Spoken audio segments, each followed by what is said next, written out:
he said. Not TikTok, TikTok. That's what the general said. Verse 2 it says, and he said unto me, what seest thou? And I answered, I see a flying roll. The length thereof is 20 cubits, and the breadth thereof 10 cubits. It's basically gave the dimensions for what we see. You know, in the NLT verses, that tells us like verse 2. Zechariah 5 and 2. Let me just get it real quick in the NLT because it tells you the dimensions converted to the, Zechariah 5 and 2, right? Yeah, it says it appeared to be about 30 feet long and 15 feet wide. That's in verse 2. And the NLT, Zechariah 5 and 2, what do you see? I think it's 1.1 feet. I think it's a cubit or something like that. Okay. It says, what do you see, the angel asked? I see a flying scroll. I replied, it appeared to be about 30 feet long and 15 feet wide. Okay, see? So it gives you an idea. It's like, oh, shoot, and it's just hovering above the roof. 30 feet is about from like here to a little bit past that light pole. Yeah, like a school bus or something. Like a little bus. Yeah, exactly. Go ahead. Verse 3, Zechariah 5 and 3, then said he unto me, this is the curse that goeth forth in the face of the whole earth. For everyone that stealeth shall be cut off as on this side according to it, and everyone that sweareth shall be cut off as on that side according to it. This is known as a curse that's coming upon Egypt and the rest of the world. Okay? And everyone that swears on one side of it, okay, you're going to be cut off. Dude, that's going on a so-called white man. Okay, he's going to get visited. We're going to touch it in, it's coming to, Yahushua's come with a band of angels to visit you Edomites, right? Pursuant to the book of Isaiah, the 63rd chapter. We'll get it in a little bit. Okay? But you see how this prophecy is showing that there's going to be an unidentified flying object which is coming to deal with the wicked on the earth, right? Go ahead. Oh, you getting something? I was just going to see what it said in the GMT. I read this. Let me read one more before. Verse 4 it says, I will bring it forth, saith Yahweh of hosts, and shall enter into the house of the thief. Right, the house of the thief. All right? But this man is known to steal people. Okay? The biggest thief on the earth. He's still identities. Like that's what I was going for. Identities, customs, and people themselves, man. Land, resources. You change the lands. You name it. He'll make war with you to take your land and take your resources. He's done it. He's still doing it today. Okay? So the Lord's coming to visit this man. Read that again. Verse 4, I will bring it forth, saith Yahweh of hosts, that it shall enter into the house of the thief, and into the house of him that sweareth falsely by my name, right? And it shall remain in the midst of his house, and shall consume it with the timber thereof and the stones thereof. Yeah, Isaiah 66, man. The Lord, that's how the Lord is going to return. When the Lord returns, them chariots ain't just going to be sitting in the skies, flashing lights. They're going to be zapping people. Not this time. You get a little show right now, you might be out in somewhere and you look up and you see people going to show you, wow, look at UFO, I think I saw UFO. They disappear. All right, no, this time it's coming so the whole world can see and know the glory and majesty of Yahweh Bashim Yahushua. There's going to be no doubt, no question, all right, what that is. And that's got to be the Heavenly Father, man. You ain't going to be, oh, that's fake, that's the government. No, you're going to know exactly what it is in that thing, man. If you got yours, go ahead. Yeah, this is this is 2 Kings chapter 6, verse 16. It's 2 Kings 6, and I'll start at verse 14. It says, therefore sent he thither horses and chariots and a great horse, and they came by night and compassed the city about. This is the enemies that were going after. I believe this was Elisha, okay, and his servant. They were coming up after them. All right, and they were surrounded by their enemies. Which again, this is the time that we're coming into again. Yahweh said, when you shall see Jerusalem camp about with troops, with a trench. Now we know that's talking about 70 AD, but that new trench is that Karakum, which we're starting to see being pushed out more as well. And as the scriptures say, the wicked know that he has but a short time. So he's speeding these things up, and now he's bringing out the conversation of the UAPs, okay, the chariots of the Lord, man. This again, real quick. This is a subject that was taboo. All right, going back just 5 years ago. Now, imagine 10, 20 years ago, it was just movie Hollywood fiction science That's fiction. why he has to change it. He has to change the narrative. Yeah. Because we've been out here talking for the longest about so-called UFOs, chariots of the Oh, Lord. yeah. So now he got to do something. Because now this is, everybody knows about UFOs. That's why he even changed the name UAP. Yeah. Call it UAP. So, you know. There's clear evidence of this stuff, man. You got people where everybody got a phone camera, and when you see something, you see this triangle, this big ass triangle in the sky blinking like someone taking a picture. What? You need an explanation for that shit. All right. Now they're forced to. All right. Well, we got to say some shit, but of course this is like Brother saying, it's part of the agenda. Right? They're painting a narrative because something's about to happen in the near future. Because he can't let it know. Because it was, because they got the documents they just released, unclassified or declassified, is going back to the 60s, you know, of encounters, fighter pilots having different encounters with other chariots. And back then they had cameras from the 60s, 70s, 80s, 90s. So, hell, in the early 2000s, it's really not until this last 7, 8 years that it's exploded with the cameras. You know, now you got cameras in your phone that's better than regular cameras that you can buy at the store. On the space, the so-called space shuttle. Yeah, right. To the fucking space. Then gives it that. But before you read on there, but this is gonna be a separation between what it is that what Esau's capable of doing and what the Lord has in store for the world. All right, and that's what we're gonna see here. Go ahead. And when the servant of the man of the Most High was risen early and gone forth, behold, and hosts passed the cities, both with horses and chariots. And in your mind, you should, the image that pops into my mind is the exodus out of Egypt. What was coming up behind them? You know, behind the Israelites coming up out of Egypt was what? The enemies, man. Okay, this is going to be the same thing, except this time it's no longer going to be talking about the deliverance out of Egypt. And what came in between the Egyptians and the Israelites, man? It was that chariot, okay, that caused that laser to come down and cause that separation. Okay, so it says both with horses and chariots, and his servant said unto him, Alas, my master, how shall we do? Verse 16, and he answered, Fear not, for they that be with us are more than they that be with them. Right. Look at that, man. He was, they showed him was he able to see? Not yet. Okay. I got a quick research. Okay, go ahead. It's Psalm 68 and verse 17. The chariots of the Most High are 20,000, Right. even thousands of angels. The Lord is among them as in Sinai in that holy place. So we're talking 20,000, even thousands of angels, chariots. When it's talking about chariots and things like that, it's not talking about a horse-drawn buggy. We're talking about something supernatural here. This is the best way that they can describe it in the language that they had. All right, and it was written down so we can actually put the pieces together. Obviously, he's not talking about a horse-drawn chariot, horses. No, this is something else. This is something highly spiritual. Okay, and so go ahead, read that again.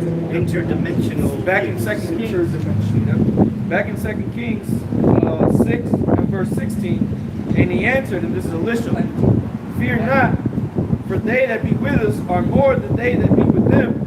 And Elisha prayed and said, Yahweh, Ba'ashem Yahweh Shai, I pray thee, open his eyes that he may see. And the Lord opened the eyes of the young man, and he saw, and behold, the mountains was full of horses and chariots of fire round about Elisha. Ooh, see that? So imagine, just honest, we can't see. We're unable to physically see with our eyes. We know through the spirit that around us right now is the same thing. If we was able to see through the spirit, right, we would have innumerable, angels around us, man. All right, but the average person, if they were to see it, it would look like a damn army, man. All right, we can do against that, but he was able to see it now. Okay, so when you're able to see it, like, okay, the Heavenly Father's with us, there's really no reason for you to be afraid of the enemy. Right? Because the enemy is, what do you say, a whole host of them around, they surrounded them basically. What are two men going to do against an army? You ain't going to be able to do anything against them. You have no power against that. But when you really see it and the Lord opened up your eyes, you got some shit. The Lord got your back the whole time, man.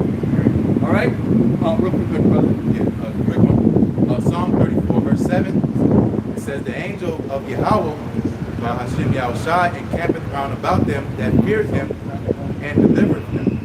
So encampment things to settle around, Yep. So going to the angels that camp around those that fear. That's an example going into Elijah and Elisha that their eyes will be open. That's right. That they can see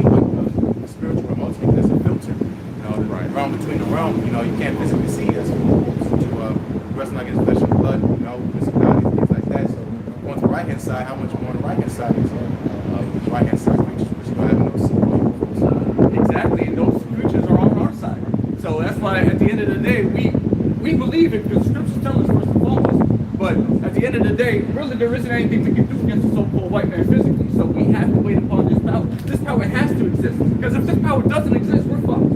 Simple as that. Alright, so we believe that there's a power out there that's going to deliver us from the evil of this earth, from the enemy.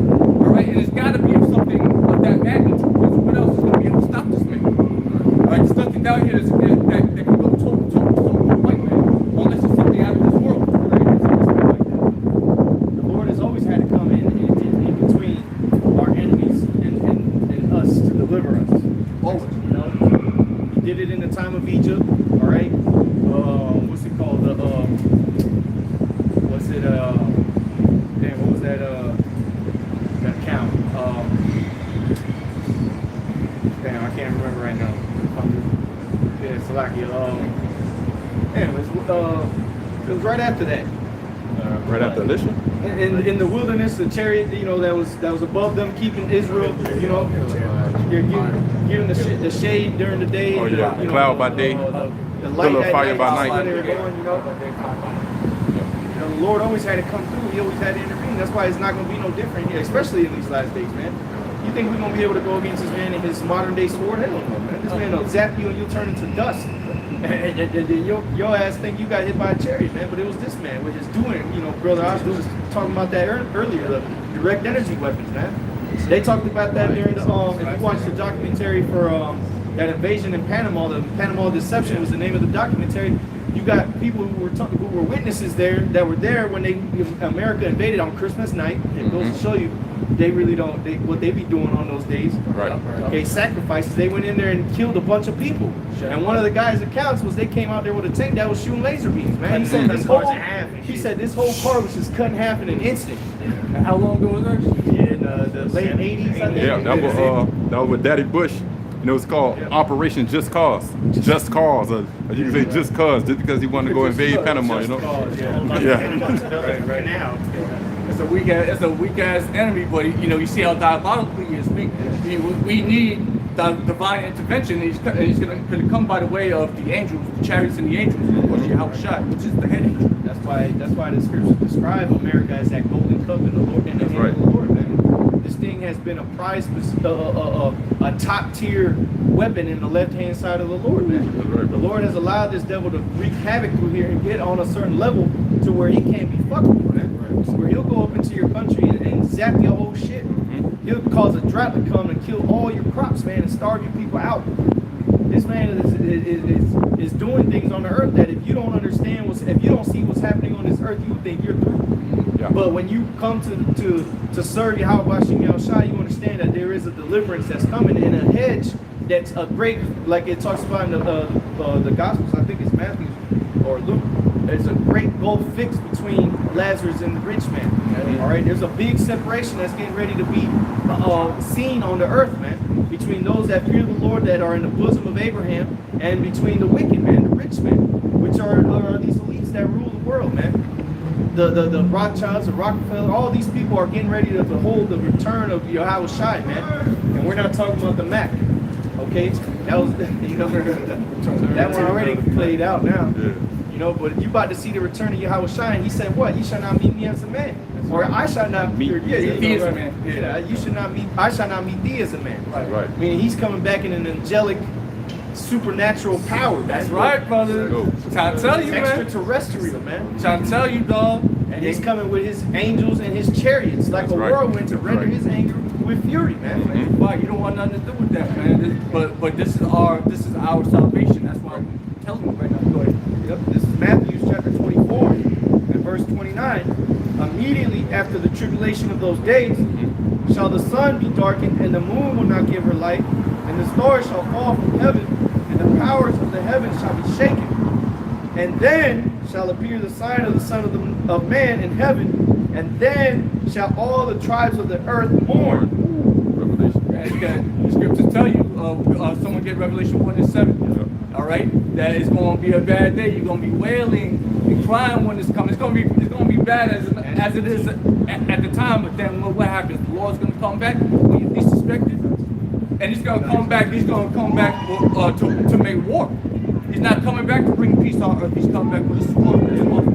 Like it was at Exodus 3:15, I think. the man 15 of and 3. 15 and 3, Okay. yeah. The Lord is a man of war, man. Yep. He's not a man of peace. He's gonna bring peace. I mean, war and peace go hand in hand. Well, he has the keys to life and Yeah, grace, yeah, God.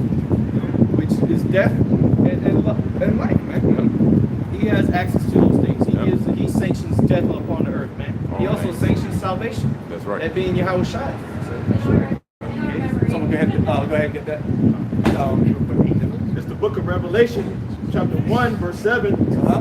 Behold, he cometh with clouds, and every eye shall see him. And when you and a good portion of the time when it's talking about clouds in this kind of context, it's talking about what we're talking about here. Like peace. Okay. And to put it in a little bit simpler terms, the way that I would tell myself as a working, the way that I would consider it writing was what else they said in the sky. There was no airplanes. There was clouds, birds, but then the scriptures describe these that fly like birds, you know. And he describes this what else was up there? It was clouds. So if you don't know what it is, you're going to describe it. Other than, you have men that know it, that run down the chariots of the Lord. But most of the time, it's in and so that's what I would tell myself, because I already believed in UFO. Me and my brother grew up believing in them. So when I was like, man, this guy been talking about UFO, taking the world, talking about that, because it made sense to me once I put it like that. Like, let me put myself in the ancient days. Forget about waiting and all this. What else are they seeing in the sky that's doing this stuff? This TV and propaganda and stuff like that. These people were just regular people that they see what they saw in the sky. That kind of technology as well, light years beyond what they were dealing with down there, man. So when they saw that, the best thing they could call was the clouds. Okay. It blocked the sun like the clouds block the sun. But right, exactly as we see light up. He is talking about Yahweh Shai, because this is the revelation of Yahweh Shai. So go ahead. Revelation. Reads on. Behold, he cometh with clouds, and every eye shall see him, Right. and they also which pierced him. Right. And all kindreds of the earth shall wail because of him. Right, that's the point. Yeah, so everybody's going to wail when Yahweh Shai comes back. It's not going to be a time of, yes, he's here, Jesus Christ is here. No, it's going to be a time of, oh my God. It's going to be a time of, exactly. We ain't putting ourselves in that category. We're talking about the people of the earth. All people of the earth shall wail because of him. We're not, the elect is going to be straight in that day. But you brothers that are part of the elect, Lord willing, well of that number as well, we're going to be rejoicing when you see, because we understand what we're seeing is our salvation. But the rest of the world is understanding that the party's over now. All the stuff that you've been doing and all the plans you had and the things you were going to do next year, next summer, all your plans are thrown out the window. The party is over, and now there's a new sheriff in town now. And you're going to look up in the sky, you're going to see that, and a lot of people are going to pass out when they see that shit. Go ahead. It's Luke chapter 21, started verse 25, says, and there shall be signs in the sun, and in the moon, Right. and in the stars, and upon the earth, distress of nations with perplexity. This, that's what you read? Yeah,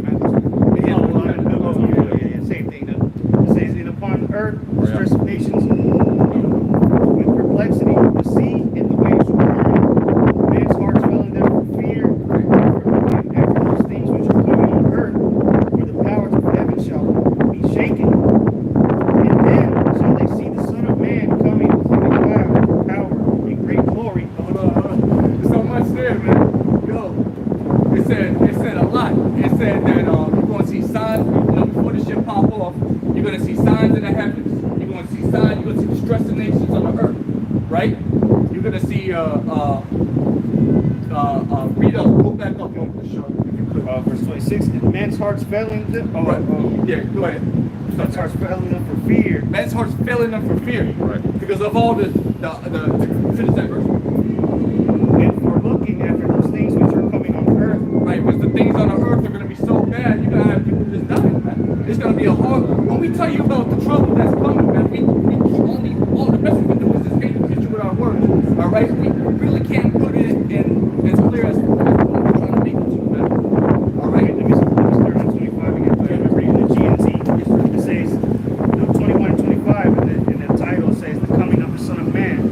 there will be strange things happening to the sun, the moon, and the stars. Right. On earth, whole countries will be in despair. Yeah, exactly. And again, just to break it down again, man, it's exactly the time we're in right now. Okay, we're seeing all these astrological signs, or whatever you want to call them, and you're seeing we're seeing this. These are signs already happening. It's happening right now. What's going on around the world? There's hell of wars going on right now that people don't even know about. Right. It might not even be a war against another country, but it might be a war amongst themselves. The country seeing Like Nigeria or Niger. Yeah, Niger right now is in the Koreans. Which somebody gonna have to do something. Russia's making all these lines down there. China been buying up shit in Africa. You know, that's just an example. Exactly. This is an example of shit going on that you don't even know about. Doesn't mean it's not happening. It says, on earth, whole countries will be in despair, afraid of the roar of the sea and the raging tides. People will faint from fear as they wait for what is coming over the whole earth. They're gonna die too. They're gonna die. They're gonna have a heart attack and die. With all the stuff that's happening out here, all the gunfire, all the people crying, all the dead bodies everywhere, the stench.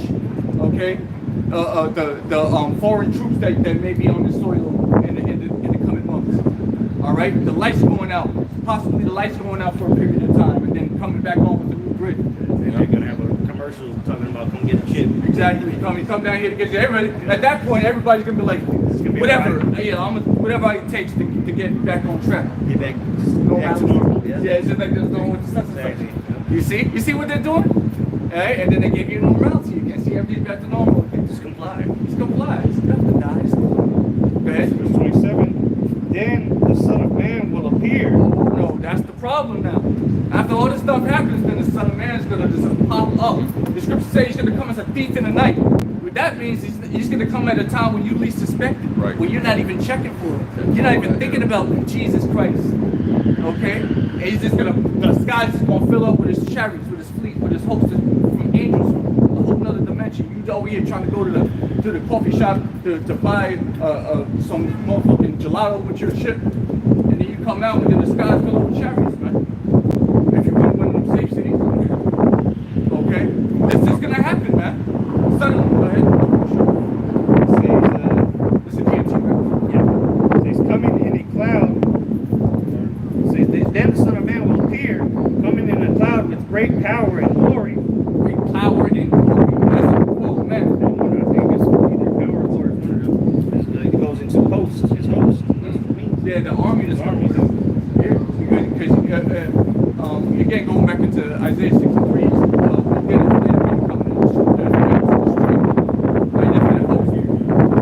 that's that host from the other dimension, man. That's an army. Okay, go ahead.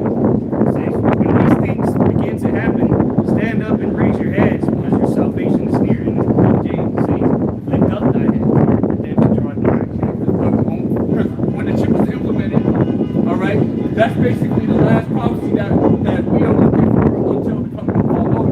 So once that happens, and all this because the distress of nations and the signs and the wonders and everything, all that is really taking place. It's taking place right now. When that RFID microchip was implemented on the earth, mandatory for you to, commerce in this world, then just all you gotta do is go outside and look up, the Lord's going to come back.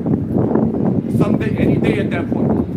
All right. So right now we're waiting. We're in the process of waiting for the next prophecy, which is basically the collapse of society. The dollar collapse, which is going to lead us into Jacob's trouble, and then going into the hour of temptation. In 2 Ezra chapter 9, it says, when thou seest part of the signs come to pass that I have told thee before, then shalt thou well understand that it is the very same times that the highest shall begin to visit the world which he made. And this is what the Lord is doing. How's he doing it? Through his servants, the angels, man. They coming down here and visiting this place, taking accounts. All right, taking, being eyewitnesses. Okay, getting the testimony and taking it back up to the Lord, man. All right, and that has to do with the prayers, the things that are happening on the earth, the sign and the crying of the prophets, which is heard through the prayers that are being sent back up to the Lord, man. But this is the Lord visiting the earth which He made. That's right. This is how we know that Esau is the end of the world and Jacob is beginning of that follow. We in the time of the end of the world. Because not only is this man ruling the earth, but we also see the signs of the Lord said that He would have played out on the earth before it is returned back. Okay. Declaring the end from the beginning. Right. You see? So now the end is here, and it was declared from the days of old, man. And we're reading the script, we're reading the text right now. And a lot of you people are just dumb and dizzy walking by, don't understand what's going on. This is the Bible we're telling you, man. This is it. If you don't get right with the Lord now, there's no guarantee that you're gonna make it into the next world without getting lumped up. Okay? Go ahead and get the did you finish that? Yeah, go ahead. Isaiah 63 and verse 1. Who is this that cometh from Edom with dyed garments from Bosra? Who's this? Yeah, with that power and great glory and all these angels. Who is it? Just been reading about. Hey, come on, man. Like, who is that? Right. Okay? Because that's Every eye is seeing. You're gonna see that. Everybody's gonna see them. They're gonna look down, drawers drop to the ground, pissing their pants, kissing themselves, rolling down their leg. Okay, when they're looking up at what that is. Now you know it's over. Who is it? This is what comes from Edom. So he has a problem with the Edomites. He has a bone to pick with the Edomites. That's right. Go ahead. Says this is that, or this that is glorious in his apparel, Right? traveling in the greatness of his strength. Right. The glorious in his apparel, traveling in the greatness of his strength. Just imagine the majesty of Yahushua and a host of angels coming and floating in the sky. That's why Matthew 24 says power and great glory. Right. Power and great glory, the strength. It says he comes with clouds and with his angels. You know, with power and great glory. With his angels, we read the angels of the Lord after the 20,000. You know, there's a lot of them chariots gonna be up in them skies, man. And this is gonna roll up on you. It's not like you're gonna really be able to prepare for that shit, It'll so be like a caravan. like, yo, son. People scratch the car. Running and shit, crashing. Yeah, Independence Day, when the chariots build themselves, it's like everyone was crashing their whips. You know, playing basketball and they let the ball just roll into the street and everyone's looking up. It's gonna be like that show, one movie, Bird Box, where people got seen the things, they got took over and they were trying to kill everybody, was killing themselves, and their cars crashing and shit. People want to see them terrorists and bug out and try to jump off bridges. Trying to kill themselves, actually. They don't want nothing to do with that. They're gonna see evil, but they're gonna sense the energy. They're just gonna be pure malice. And they're gonna be like, yo, I don't want nothing to do with it. The Lord's going, where the scriptures say that, you're gonna see death and you ain't gonna be able to get it. And they're gonna hear those missile sirens. Yeah, At the same time. Oh, yo, what is it? Terrifying. Yo, the Lord is terrible, bro. Day of the Lord, yeah, the age of darkness is not like. You're gonna see people rising up from the graves. A whole lot going on. A whole lot of going on. Like, we're trying to tell you, look, this is something that's written, this is prophetically written in the scriptures that happened. And the crazy thing about it is that everything else the scripture said that was gonna happen happens. So that's when we tell you about this part, it's like, y'all just get ready for it because we told you. Go ahead with Isaiah. Says still in verse 1. I that speak in righteousness, mighty to save. Wherefore art thou red in thine apparel, and thy garments like him that treadeth in the wine vat? Right, because it's gonna, and again, this is all allegorical, but at the end of the day, it's gonna be as if, you know, if you're treading wine, if you're treading grapes to make wine, your garments are gonna get covered in the blood of the grapes and the grape juice, and it's gonna look like you just went to a fucking battle or something, like what you've been doing. But that's basically allegorical in the sense of how shots that people in the sport. Okay? Read the next verse, folks. Show it now. I have trodden the winepress alone, and of the people there was none with me. Right? I will tread them in my anger, Right. and trample them in my fury. Right? And their blood shall be sprinkled upon my garments, and I will stain all my raiment. Read the next verse. For the day of vengeance is in my heart, and the year of my redeemed is come. See that? So that's the Lord. He's going to be doing the most slain when he comes down here in the chariots. And if you go into the book of 2nd Ezra, someone to get 2nd 13, because it tells you he ain't going to be down here sliced up in the sword. He's going to have pig ass, Edomite swine all over him. He's too Jewish for that, man. Alright? The way the Lord's going to do it is like this. You can start from verse 5. Oh, I'm sorry, brother. I'll go right with that. You can get it now. All right, Con. This And then- Revelation chapter 14, verse 19. Yep. And an angel thrusted his sickle into the earth and gathered the vine of the earth and cast it into the great winepress of the wrath of the Most High. And the winepress was trodden without the city, And blood came out of the winepress, even unto the horse bridles, by the space of 1,600 furlongs. Yeah, going to like you were saying, like his garment's not going to actually be full of blood, but it's parabolic talk. So when everybody get into it, he gonna be upon say Ezra 13 upon that great kind. But perfect, you see that? But that's showing you how much killing that. Remember the Lord, and we're gonna get into before we get that, Matthew 10 where we talk about it's Matthew 10 where it says I ain't come to send peace. Yeah, that joint right there, just to make it clear in case everybody still thinks Jesus Christ is coming with the lollipops and shit. It's not, it's not, dog. We all gave this shit. They paid in about Easter basket. Everybody gets an Easter basket. Close to the rosary in there. Yo, he's got coming up there. Go ahead. So Matthew chapter 10, verse 34. Think not that I have come to send peace on earth. Don't even think it. Okay, go ahead. Evil and only evil is coming. That's exactly, bro. Don't even think about peace right now. Right. Get that. Get it. Okay. Matthew 10, verse 34.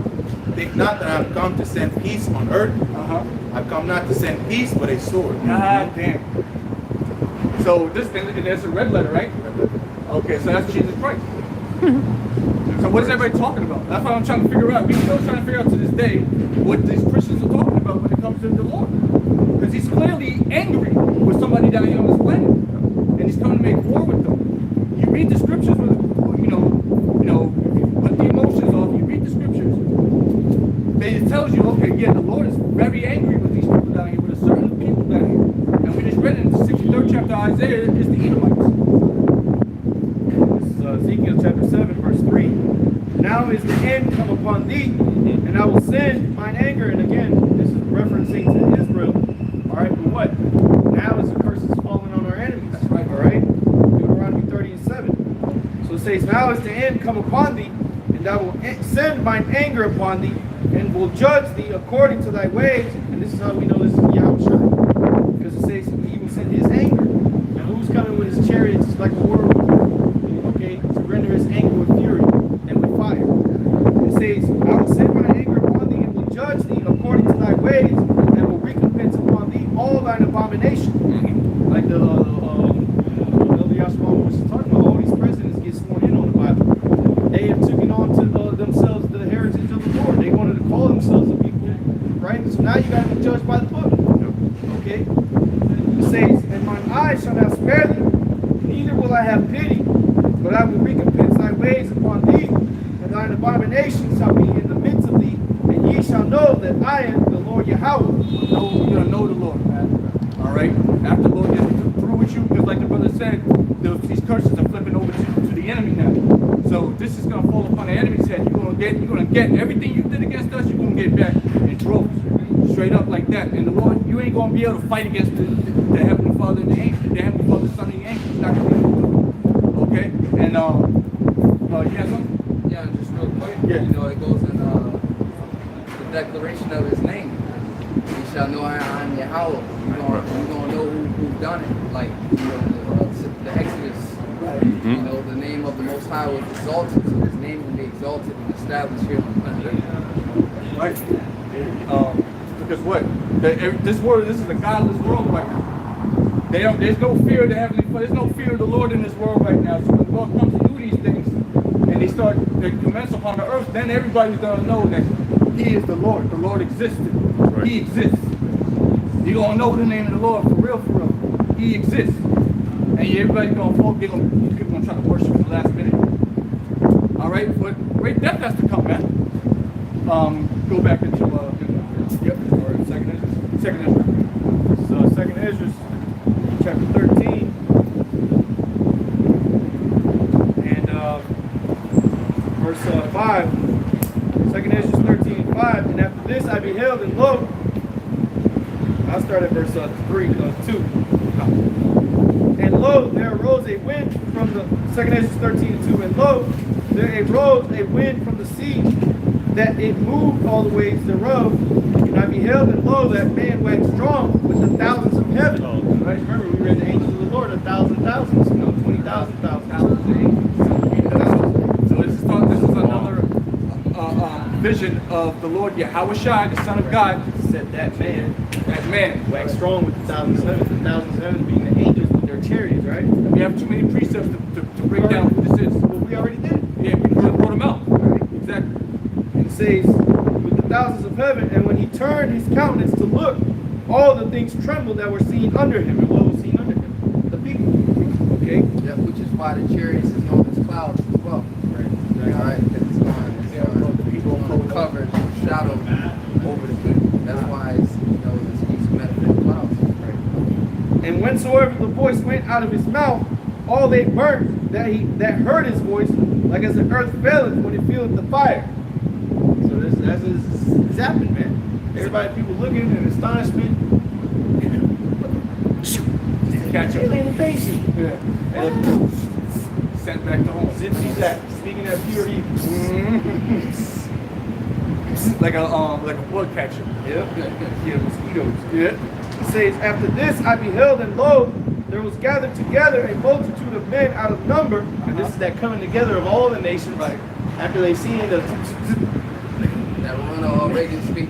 yeah, right, the treading of the wine press, when they start to see that, then they're gonna be like, yo, we got to band together. Remember the Reagan speech. It says, a multitude of men out of number from the four winds of the heaven to subdue the man that came out of the sea. They want to subdue them. So they saw this invasion. Now everybody has a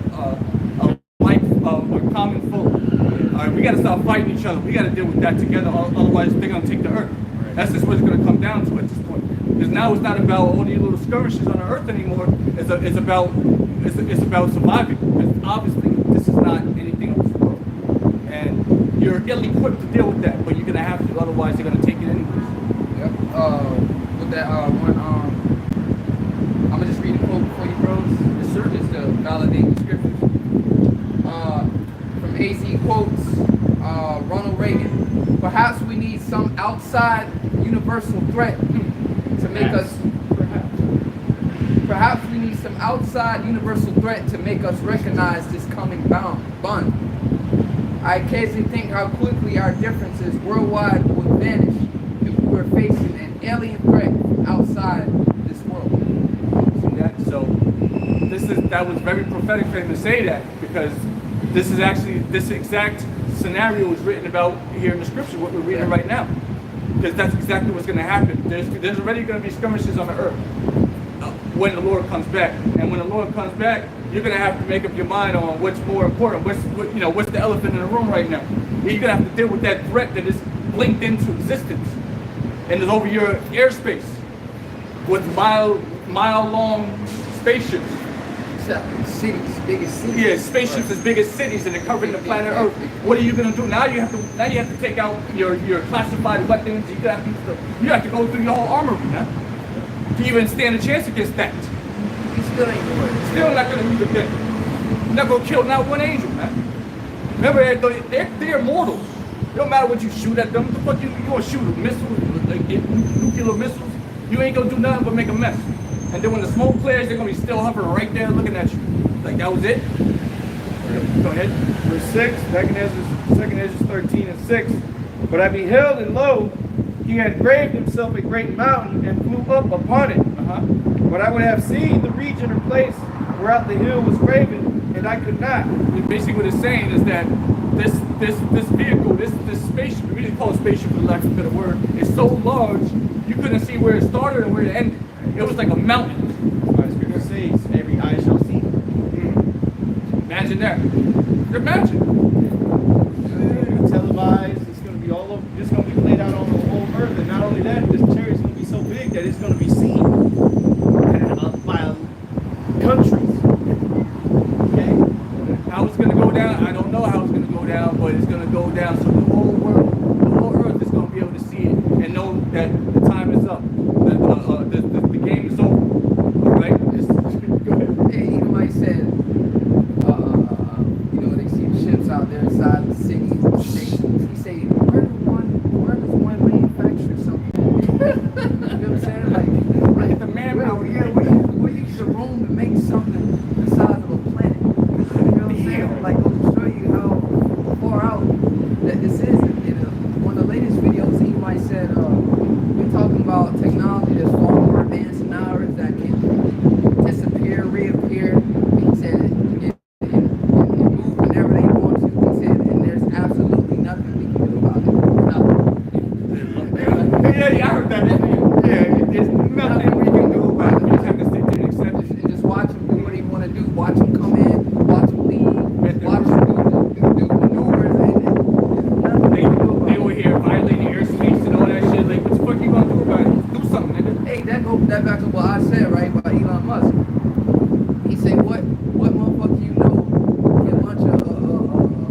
not like rockets. You know what I mean? It's not part of the government. It's real, exactly. That's real, like a sensitive type of thing, like controlling the air. Anything that goes in the air, everybody knows about. Like Kim Jong Un, when he launches a missile, that alerts all nations, like world news, because all nations are paying attention to anything going in the air. Because why? In preparation for a war.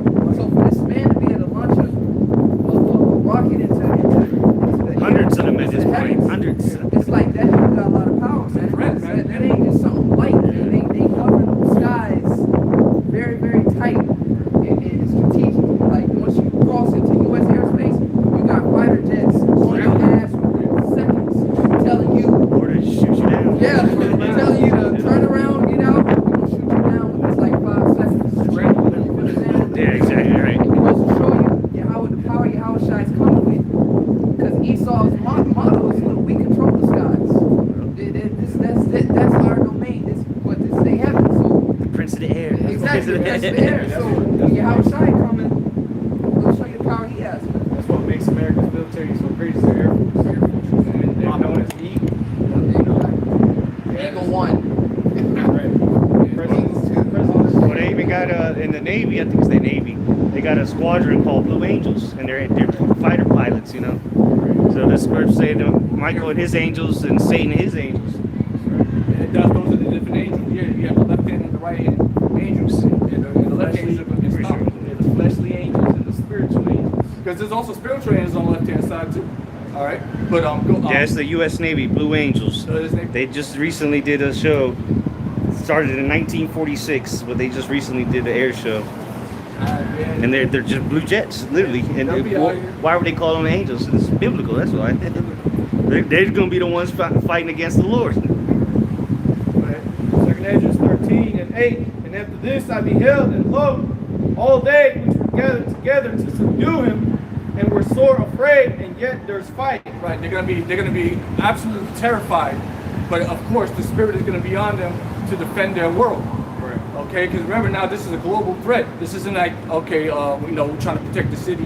We give my life for freedom. No, this is humanity's at stake now. Right, like that movie Mars Attack. You had every redneck, Bob, and Right. Timmy from all Getting the on four planes, corners from all the crevices of America coming out to fight. Yeah, Independence Day too. They had the crop dust. Yeah. He's the one that figured out how to kill him. Yeah. Yeah, but yeah, you have to that's exactly what's gonna happen. They're gonna be terrified, but this is again, they're gonna have to give their life to save the world, then so be it. It's gonna be a war. It's gonna be a spectacle. All right, remember we're gonna be having front row seats to this motherfucker, bro. That's why it's called War of Worlds. That's why it was mentioned in the scriptures. It's the war in heaven. It's gonna be a war that you're gonna see taking place in the sky. A dogfight. It's Oh, gonna be not much of a war. A one landslide, a one-sided fight, but Ass whooping. Ass whooping. It'll be made a little interesting, I'm sure. Yeah, because they're gonna bring our own their weapons. We're gonna see. they're gonna see some shit that Esau got. But Yeah, exactly. they ain't gonna be doing that. It's like that movie War of Worlds. It wasn't until Tom Cruise seen that the birds weren't sitting on, or they were not sitting on the shields, they were actually sitting on the thing, that they were like, okay, now we're gonna do something against you. But that ain't gonna happen. You're gonna be fighting all these so-called UFOs, and you're gonna be getting destroyed, man, because there ain't gonna be nothing that can touch you, man. You can't hide from them. They're gonna know where you are. All right, you're gonna be hiding in somewhere. They're gonna know you. You're You're going to be blowing buildings up. Yeah, Shit. They'll turn your shit off. turn everything off. Well, that recent report that said that a UFO took control of a missile site, or not missile, it was missiles in They Ukraine. start to launch. Yeah, pointed them at America and then just shut them off. Off the last second. That's a whole. Yeah. That sure is. Go ahead, bro. And they couldn't do nothing about it. What are you gonna do? Niggas scrambling, hitting Oh my God. buttons, making phone calls, nothing it was working. That movie, War Games. Kind, yeah. The original one. That shit, that computer system turned on the missiles, and they were thinking, because they couldn't leave that room. It was simulation. They thought it was a simulation, but they thought it was actually about to go down. All these nations are getting the alert, like the brother was saying, that the missiles are getting activated, and so they're bugging the fuck out. Everybody's about to shoot their missiles back at America. Well, that's what happened. They thought it was a simulation, but the machine actually was about to launch the missiles. Man, bro. You see panicking around the world. They're about to blast America. You know what you They're like, are they shooting their missiles? If you get to launch the missile, it's a whole process. The launch code is a whole process. He's got turnkey. And simultaneously, you have that. It's a whole thing. So for these entities to just flip it on with energy,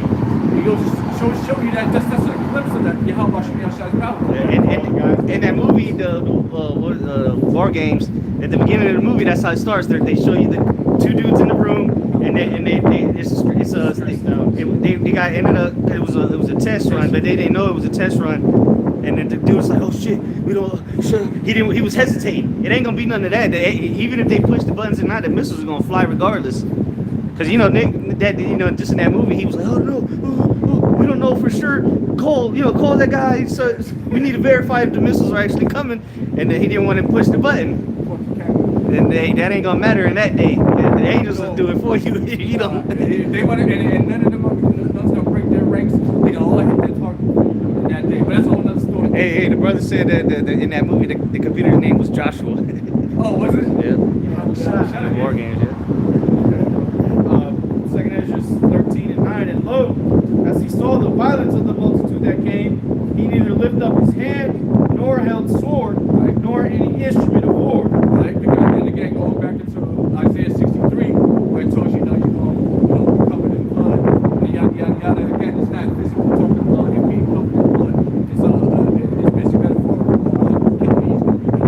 And the brother read it in Revelation 14 chapter 12. But go ahead, read the next verse.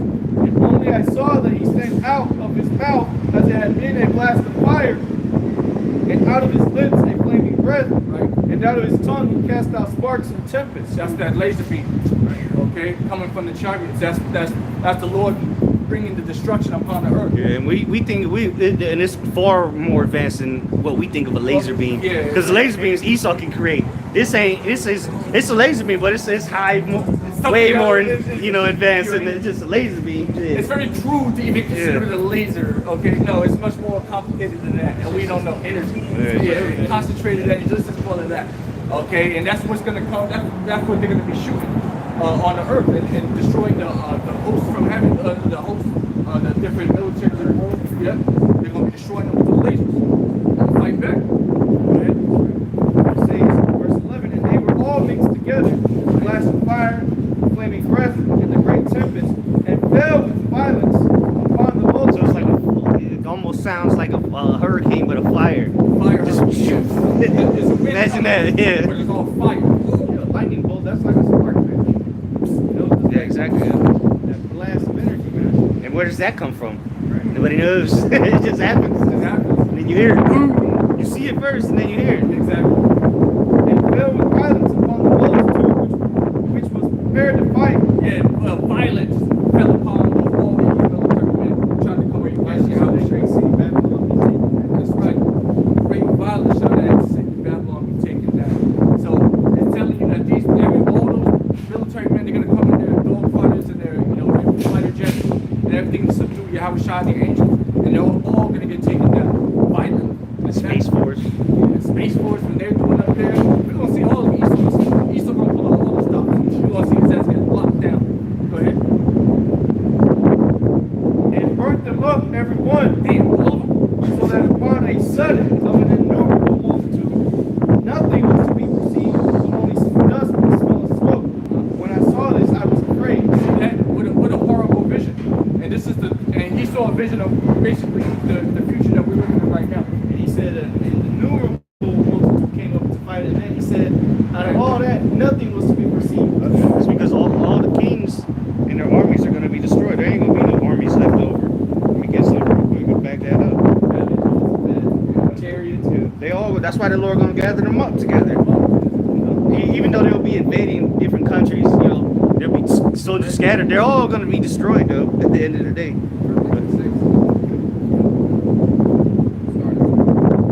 I got some real quick. This is Revelation 19 and 19. It says, and I saw the beast and the kings of the earth and their armies gathered together to make war against him that sat on the horse and Read up a against. little bit. I think it's I'll keep reading though. It says, and against his armies.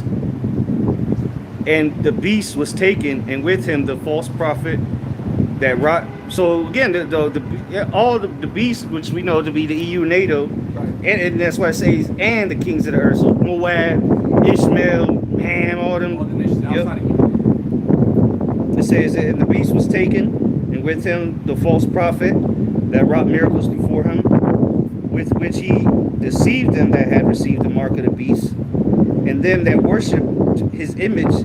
These both were cast alive into a lake of fire burning with brimstone.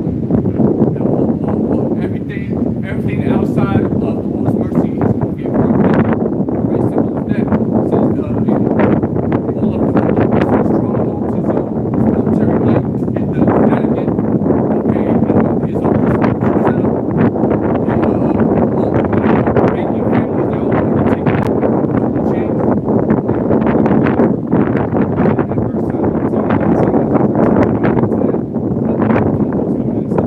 But this is the Good News translation. Second Edges 13:13 says all sorts of people came. Some were happy, some were sad, some had their hands and feet tied, and some brought others as a gift to the Lord. And we bring them, hey Lord, here's some service for you. Bring them hither and slay them before me, as we said. Exactly. 19. Ezra says, I was so frightened that I woke up. I prayed to God the Most High and said, That's gonna be a fun part, man. Chaining them up. Coming down. It's the happy spiritual powers. Gathering them up, bringing them back, bringing back all the resources. That's the conquering. We're gonna get to conquer the earth, like Esau got to conquer the earth. That's what you think they were having a ball when Esau was conquering the earth? They're 1492 and further. They were having a ball. They just said that he couldn't even put his Christmas lover said he couldn't even put his sword down. He was having a ball. Yeah, you know, because they were defenseless. You know, we just start shanking them and start running them through after they gave them gifts. See? So yeah, they were giving drunk with blood. Yeah. That's gonna be how it is gonna be down here. We're gonna have the Chaining fury of the you. Lord on us, bro. The fury of the Lord is now the anger of the Lord is with this man, and that same anger is gonna be reciprocated into our vessels. And we're gonna come down and exact the Lord's anger and his vengeance on these heathen in that day. Well, we're gonna go up to the chariots and then come back down. They're gonna go up first, and then we're gonna Be come changed, back. Yeah, have the changed. ceremony. Exactly. And the Master of ceremonies. Exactly. We're gonna go up. We're gonna change. We're gonna watch the destruction of Babylon. Go through the ceremony. And when the Lord sends us down, come back down. We can't tell you exact time frame, but I don't know. hey, let's say 100 years go by, people gonna be back in their ways. They're gonna, the chariots might just be sitting there, be like, oh, they never come back. They might just go back to their folly, the ones that survive, Now it's time to come down here and get everything in order. Because shit, that wouldn't even be a day for us in the chariot in 100 years. Time Yeah. fluctuates different in the spiritual realm. Even who was it? I think it was Einstein that said it. He even said time is relative, Yeah, time is relative. and that's 100% true. And this realm that we live in, this third dimensional realm we live in, down here on the earth, that is, time goes by what? Yeah. How the sun goes around and the earth goes around the sun. And even that can be stopped. Yeah. Because remember in scriptures the sun stopped. So it's all controlled. This is really it's like a simulation the Lord put us in. Yeah, he can do whatever he wants, whenever you so So time is going to be completely different, and when we come back down, it's going to be clobbering. That's what I'm saying. Like it'll be let's say if we'll be up in the chariot for a day. That's 1,000 years on Earth. So it'll be a whole different society. We come back down, shit. Yeah, 1,000 years later, shit. Straight up Mad Max down here. Yeah. But go ahead. Hey, maybe that's where they get the concept of post-apocalyptic scenes and shit. I think about it. I do think about it. Because the scripture don't tell us how long we're gonna be up there. Maybe it's a year, maybe it's a day. Who knows? But You gotta go to the promised land. That's gonna take a long time. Yeah. It's gonna be the best time of our lives. and again, it'll seem a short time to us, but down here, years have gone by. Like remember the movie Interstellar? Yeah, exactly. He came back and he was younger than his daughter. Exactly. You know what I'm saying? She was on. Yeah. She was like 7 years old. So I got just another perspective. As Elder Tahar said, basically the prophets telling the same visions just differently. So in Revelation 6:12 it says, and I beheld when he had opened the sixth seal, and lo, there was a great earthquake. Speaking concerning destruction of missiles. It says, and the sun became black as sackcloth of hair, and the moon became as blood, and the stars of heaven fell unto the earth. That's talking about the missiles, right? The stars staying in position. It says, and the stars of heaven fell into the earth, even as a fig tree casts her untimely figs, when she is shaken with the mighty wind.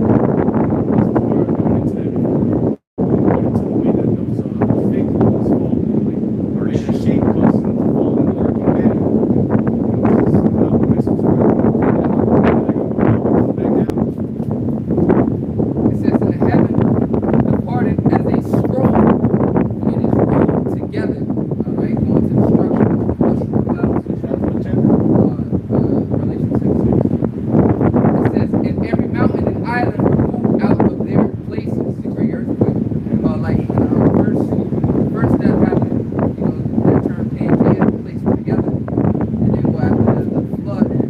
they separated. And because the water was springing from the ground. Exactly. So it was, exactly, yeah. That's where they got trenches now. It all makes sense. They got trenches because the water was spewing. Yes, yeah, all kind of, yeah. They got all kind of trenches and volcanic plates that all move because the water was coming out of the earth, coming down. Well, they got these archaeologists that have gone through parts of the Sahara Desert through imagery because they had stories that it's so remote Seawater. that you die that it looks like waterways, but those water lines in the sand are so big that it's no small little ocean that caused it. It was huge waves that Well, were look like the Grand Canyon. Grand Canyon, you know. We've had archaeologists say that the way those rock formations form, the lines, you know, how Yeah, rocks have thousands. lines that dictate, that tells you the age and different time periods, that the gap between certain layers is so small that there's no way It was thousands years, of years yeah. past, it was like quick transformation of the terrain, and you know, for it to happen. And the only way that could have happened was they were tying into the flood that's spoken of in the scriptures that happened like that. And that's why they recently, I brought this out a while ago. They found water in under the earth. That's not part of the ocean. So, and they saying there's more water down there than there is in the ocean. See a lot happen in the next few years. Who knows? Maybe that's where Leviathan's been hibernating. They show you that Godzilla, yeah, that thing. Exactly. In the movie King Kong, where they ran into some shit and they went into some like some other world. Yeah, So it was like, The hollow earth. No, but it is this is, you know, like the mantle, under the mantle they say there's water. So, and that's where the you know, according to the scriptures, water came spewing out of the earth. Where'd that water come from? You know, it had to come from somewhere. It says, and the heaven departed as a scroll when it was rolled together, and every mountain and island removed out of their places. The Lord will do some reconstruction. Yeah. And it's like plates gonna move in different positions.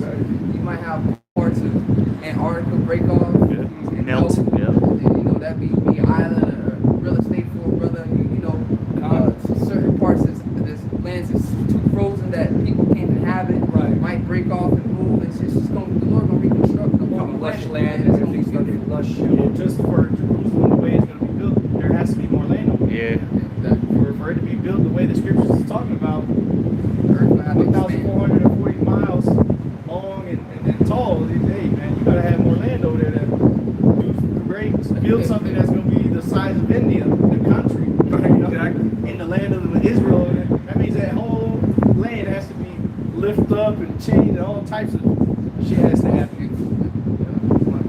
It says, and the kings of the earth, and the great men, and the rich men, and the chief captains, and the mighty men, and every bondman, and every free man going to all eyes, you know, hid themselves in the dens and in the rocks of the mountains, and said unto the mountains and rocks, fall on us, and hide us. Yeah, they're gonna blow up the entrances to their bunkers. You know, they're gonna blow them up because they think that's gonna stop. They're gonna stop the angels Yeah. from coming in. And, Like Cheyenne Mountain, they got this a whole tunnel just to get to the bunker. Yeah, oh, you know, it's like a highway to get into there. and the gate is like so thick. Yeah. Feet thick. Jesus Christ. So they're gonna blow the charges. When they get in there, close the doors. They're gonna let the rocks fall in front of the doors. You know, We're safe. and we'll just disappear in there. See what you Edomites in there Yeah. praying to Jesus. Our Father. Yeah, praying to Satan. No, We're talking about the elites, brother. You ain't Oh, praying yeah. to Jesus. Yeah, you're right about that. They People, gonna be- people praying to Jesus gonna die in the nuclear destruction. I Shit. just be Christian with Edomites, you know, they be getting all religious. They trying to pray in a circle. Oh, they But can when pray they're right out up to the circle, missiles drop. When the elect come kicking down those doors, then hey, Oh yeah, that's when we're gonna have fun. we're gonna have some fun. We're gonna get to torture these elites, because that's what we really want. Kings and their nobles. Discovery. Yep. We get to see parts of the earth we never seen before. Because people parts. Yeah, new parts. We see indigenous people, tribal people that's somewhere in some jungle Yeah. cut off. We can see all that. All that. Yeah, I just seen an article yesterday that they just discovered 3 new creatures in Antarctica. Yes. It's like an eight armed creature. Yeah, this shit was crazy. 20 yards away. Yep. Yeah. See, there's a lot of stuff out there that the Lord's going to start revealing to us, you know, on that day. But you know, it's going to be again, the destruction is going to come first. The great is going to be a cataclysm or a cataclysmic event that's going to happen where everybody's going to have to die, or the majority of people are going to die, and only will the elect is going to be on the earth, and then the captives.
Sorry, take it up with the boss.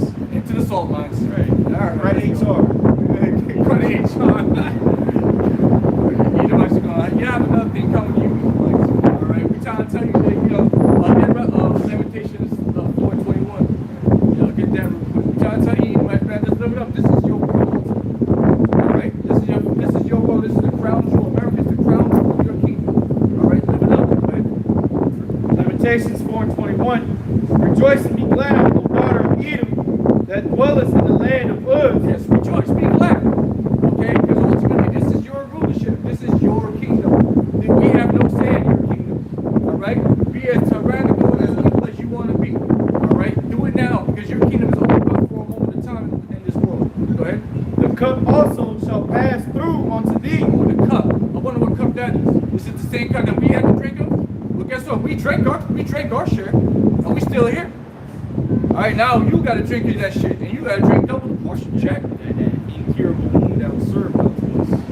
Now that's the incurable wound. Because this time, that wound, that daily wound that was healed, this time you're going to get a receive an incurable wound like Israel received. Israel as a whole, we received an incurable wound. That's why to this day, we're still, the whole head is sick.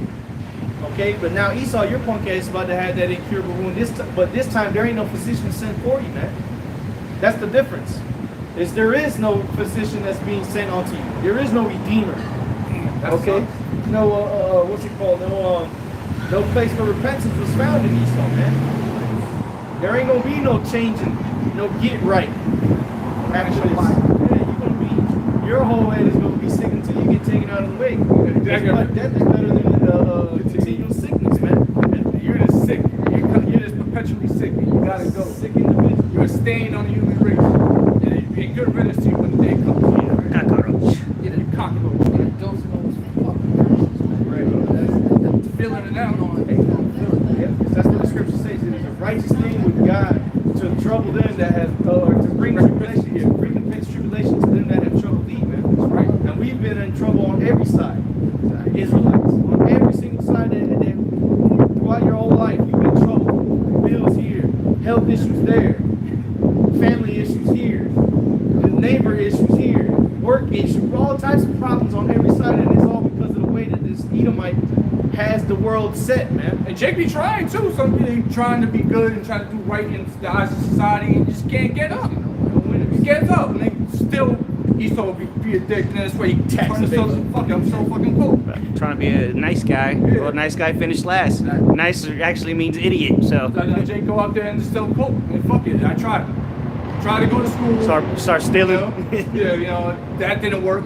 Try to get me a good job, got a good job, then something happened. Complacent. They just like, yeah, whatever. This is how life is. I'll just live this life till I die. Yeah, they throw horrible their life. lives away. Jake just throw their lives away. They really have no hope. Yeah, exactly. You know? That's why this is the gospel. Good news. The comforter. Yeah. Redeemer has been sent. Somebody to fix the issue. Who else needs to be comforted? Right. That's why he said, I am not sent to those that are whole, but to them that are sick in need of a physician, man. Right. But this only helps. This only helps and comfort you if you believe. After that, you have to believe. If we can sit here and tell you, as we're about to get into, how this devil's gonna pay for everything he's doing, but if you don't believe that, like Elton Hart said recently, I think one of the last camps, he said, if you can't see this devil going down, and you've been among us, he say something's wrong with you. Man. You're on the ship with him. Yeah. You're on the sinking ship with him. Yeah, mental If you can't see this man on his way out, man, you something wrong with you. You don't believe at the end of the day. And the fact that Esau's about to get that incurable wound and he's not getting a physician, this is why the scriptures tell him to go now to that monthly procrastinators, man. Your soothsayers, and see if they can deliver you. See if they're gonna be able to come up with some remedy, just like in the time of Egypt. Some balm. The magicians try to create what they could. Well, now you ain't gonna be able to. These guys that you've had, that you go to for your counsels, man, they ain't got nothing for you. No answers. No way of getting out of this. Crystal ball is blank, bro. Warlocks. Them chains ain't gonna disintegrate. Ain't no spitting on them and loop. No, man. Loop up your wrist. You might know. Yeah. And that's There ain't gonna be no escaping, man. Go ahead. it's just a facade, you know. And then because they're getting their power from the left hand side, and Satan's about to abandon your punk ass. So all of the magic and shit, which is he got science, he got fancy names for it. But those are all that's coming to an end. the sorcerers, warlocks, witches, all that. That's all coming to an end. How it's gonna fail. Exactly. Yeah. Because Oh, finish that. real quick, just a side note, because at the end of the day, those are all devils. Yep. If you worshiping Buddha, if you worshiping Allah, all that, those are demons, devils. Because what's the first commandment? Love the Lord thy God with all thy heart. Basically, you shall have no other gods before me, right? Well, that's how you know those are demons, because an angel on the right hand side, all right, he's gonna tell you not to worship me. When John bow down, hey, get up, I'm that fellow brother, that fellow servant, right? But a demon, you worship him and bow down to heaven. It's like, those gods you worshiping are demons. Because the angel on the right hand side is gonna tell you don't worship me. It says that's right here in the book of Baruch, chapter 4, verse 6, page 7. It says, "Ye were sold to the nations, not for your destruction, but ye proved the Most High the wrath, you were delivered to unto your enemies. For ye provoked to them that made you by sacrificing unto the devils." So he's like the brother saying, these are the gods of the other nations are demons. Simple as that. So, God, finish it. Back in Lamentations 4:21, thou shalt be drunken and shalt make thyself naked. Let's go. The punishment of, and what's funny, exposing himself. Because it said, thou shalt be drunken and shalt make thyself naked. That's why the Lord always has them divided. Here it is, the Lord allows them to come together to conquer, and then they end up divided. Self-destruct. Yep. Basically. The iron mixed with miry clay. Yeah. It was eventually going to start crumbling apart. Because it don't stick. I mean, the iron is solid. Clay's all, getting soft. It rained a little bit. It's now slopping down. Yeah. And that's the weak nations. But America being the powerhouse, it's going to be all alone. Because all the clay going to slide off of it. Like the brother said, that incurable wounds coming. Well, the beast has already been wounded. It was after 1,000 years it healed. But now this time that gash is going to open up even worse. Infected, it's terminal now. It says, verse 22, the punishment of thine iniquity is accomplished, O daughter of Zion. He will no more carry thee away into captivity. He will visit thine iniquity, O daughter of Edom. He will discover thy sins. Right, so you Edomites, you're not going to get away with your treachery and your sins on this earth. Eventually, it's all going to catch up to you. All right, Revelation, the 18th chapter. All right, all of this is going to catch up to you, and you're going to have to pay with. You're going to have to give up your kingdom. Double. Okay, double what you gave out to us. Have to fall upon your bosom double. All right. No chase. What's say? Drink it. No chasing. No chase it. Yeah. Straight. Neat. Corn Neat. liquor. Nice and Born neat. without Yeah. mixture, like it says in Revelation. Yeah, exactly. Yeah, straight. It's gonna be neat. Most people don't like neat drinks. Me personally, I like it, but most people don't like room temperature liquor because that shit burns when it goes down. So that's how you gonna have to drink the whole bottle. Esau. Straight corn liquor. All right. Esau be doing them stupid little videos. College boys, nigga chugging the whole gallon of vodka, and then what happened? Nigga end up dead. Yeah, alcohol poisoning. Well, that's how you gonna be, Esau. Alcohol poisoning. But hey, that's why the scriptures say just enjoy it. You got the world. You literally got the world in your hands. He said it was put in your hands by God. So the best thing you can do is just live it up, man. You got the whole world to yourself for the next few months. All right, go all out. All right, because eventually the law is going to require blood for what you did. And that's why he's gonna bring forth the chip, because there's nothing left to get. The last thing he needs is just get everyone. Yeah, you got to get on a everyone connected database. to the grid now. He has to get the souls. Okay, you got to get your people connected to his new world order, and then he wins, or so he thinks. I got like 5 verses. Sure. Obadiah 1 and 10. For the violence against thy brother Jacob, shame shall cover thee. That again. Obadiah 1 verse 10. For thy violence against thy brother Jacob, For thy violence against your brother Jacob. Shame on you, Esau. What you doing, dog? What you did to us? Shame on you, Esau. For thy violence, shame shall cover thee. Go ahead. for thy violence against thy brother Jacob, shame shall cover thee, and thou shalt be cut off forever. So that's what babies get. That's what I'm saying. I thought it was just an empty baby card. Nope. Shame on them. Go ahead. In the day that thou stoodest on the other side, in the day that the strangers carried away captive his forces, and foreigners entered into his gates, and cast lots upon Jerusalem, even thou was as one of them. Yeah, he was there acting them on. Tell him that.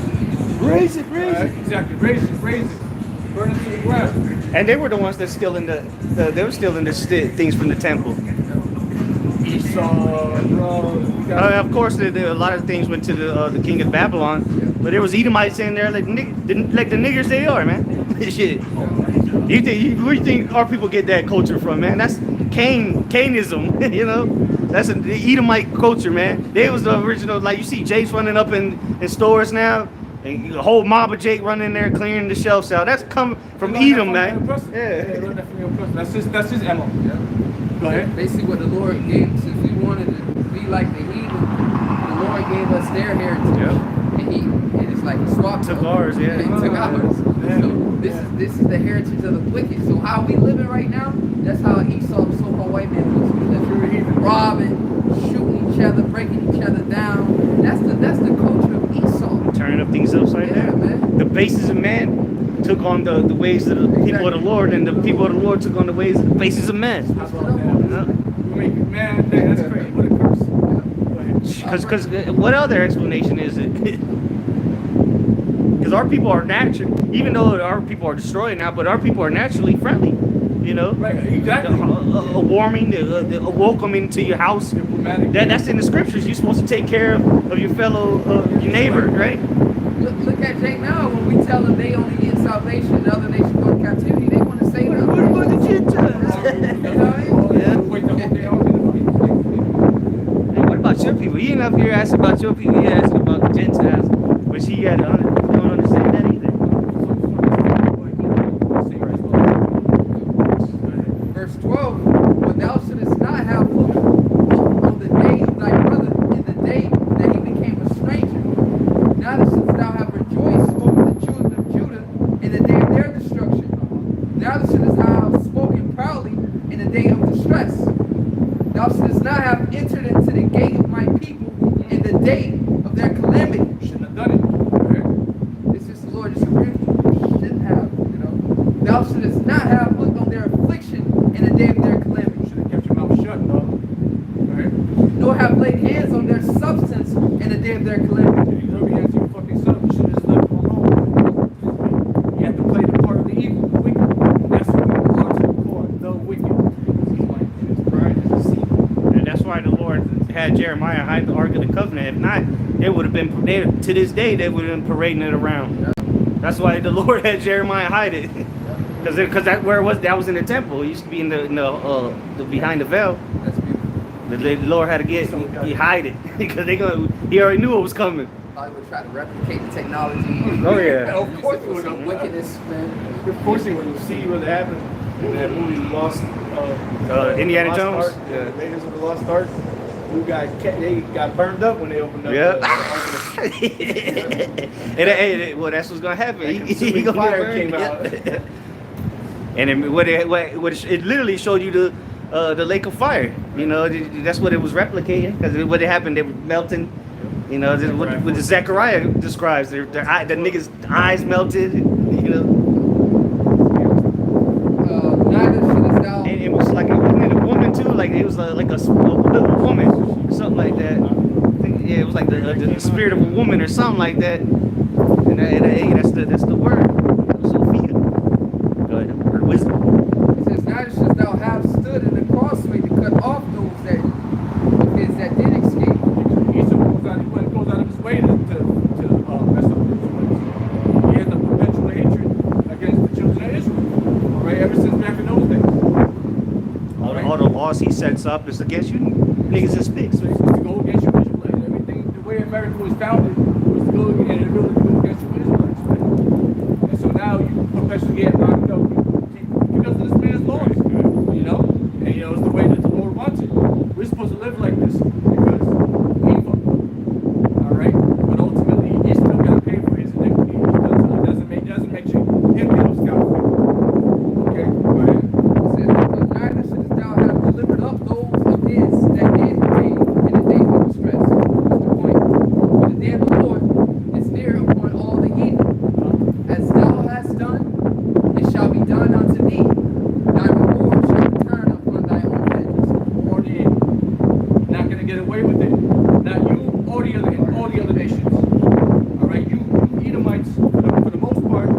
because we can talk about the other nations all day too, but you Edomites, man, They had the worst. You have a tab, bro, that goes up into the stratosphere and reaches the moon. Because he was always there on every account. Esau was there. The other nations had their turn, but Esau was always there, even amongst the turn, the other nations when they had their rulership over us. Egging him on. Helping them. Yeah, helping them. Because we're natural enemies. We're arch enemies. Or was it arch nemesis? Yeah. You had Haman in the time of the Medo-Persian or the Persian Empire. You had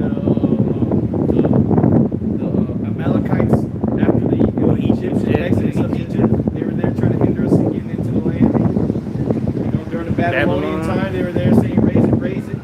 Like, bro, these niggas are every time they were there, right there causing problems, man. So these niggas gotta go. That's why Amalek, all the tribes of Esau, they gonna be the worst. They gonna have it the worst, man. Making families, dead lineage, all of them, they're gonna get it the worst. That's the chief tribe That's right. of Esau. Yeah, they control basically everything that you see on the Even their TV own today. people hate him. Yeah, even Esau hates Amalek, but they're all Edomites, so that's a personal problem. That's y'all problem, man. But yeah, that's basically the one that needs to get the fall. Amalek is the devil, Chief. blood drinking, Talmud Chief eating, Edom. all right, baby sucking. All right, this dude has got issues, bro. And this is the man that runs the earth.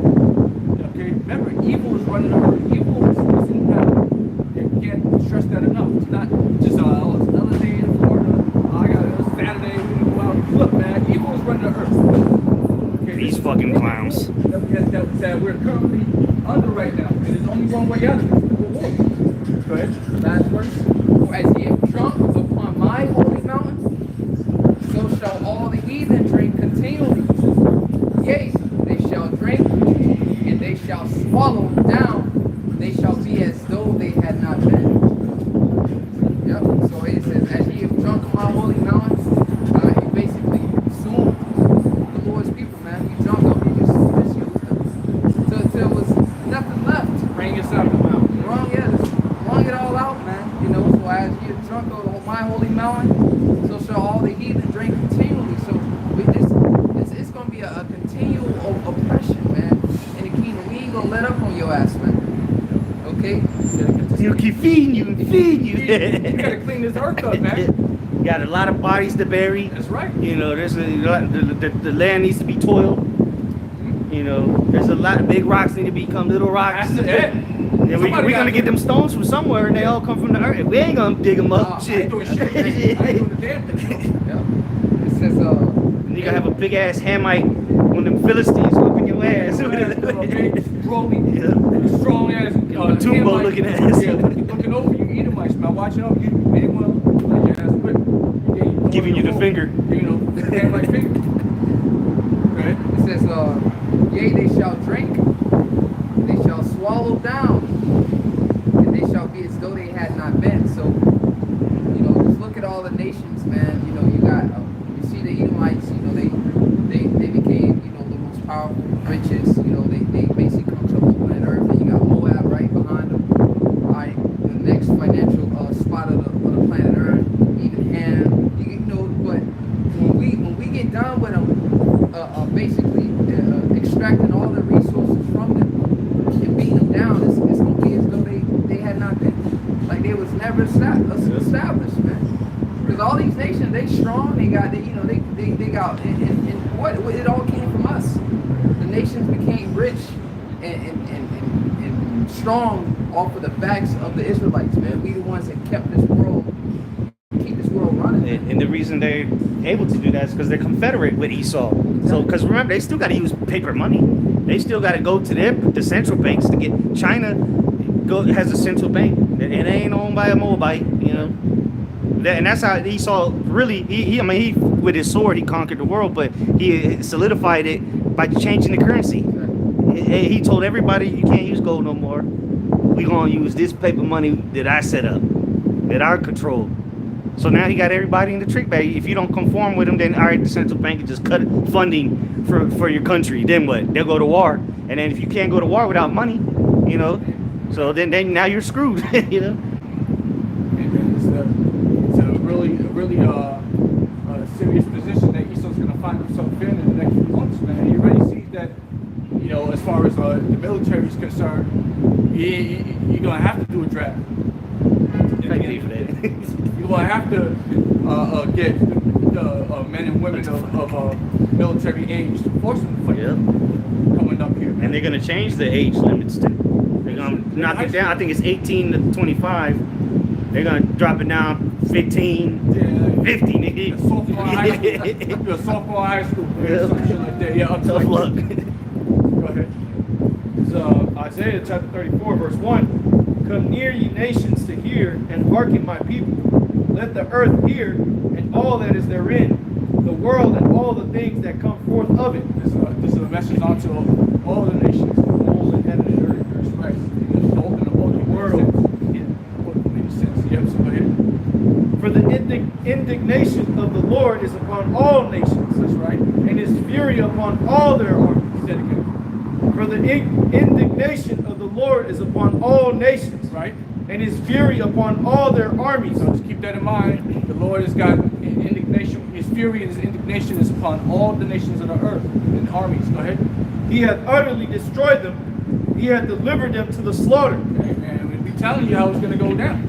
All right, how this war is going to go down, how it's going to ultimately end. We get how it shot. The beginning and the end. The Alpha and Omega.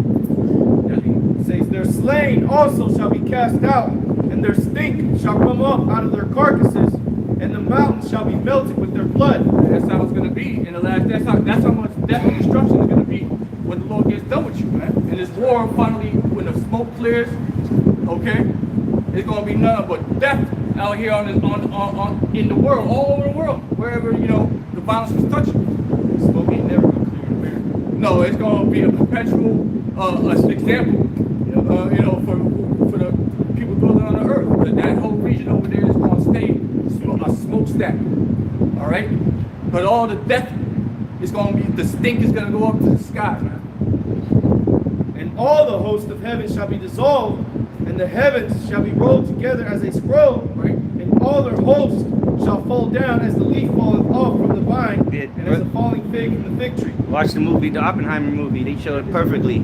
You know, the heavens being rolled like a scroll. You know, they did pretty good animation in that movie. Or the bomb part. The bomb. Well, at the beginning of the movie, they showed a little bit with I think it's like an hour and 50 minutes in or something like that. If you want to fast forward. But yeah, that, you know, when they test it, it's you know, that's how they're gonna be.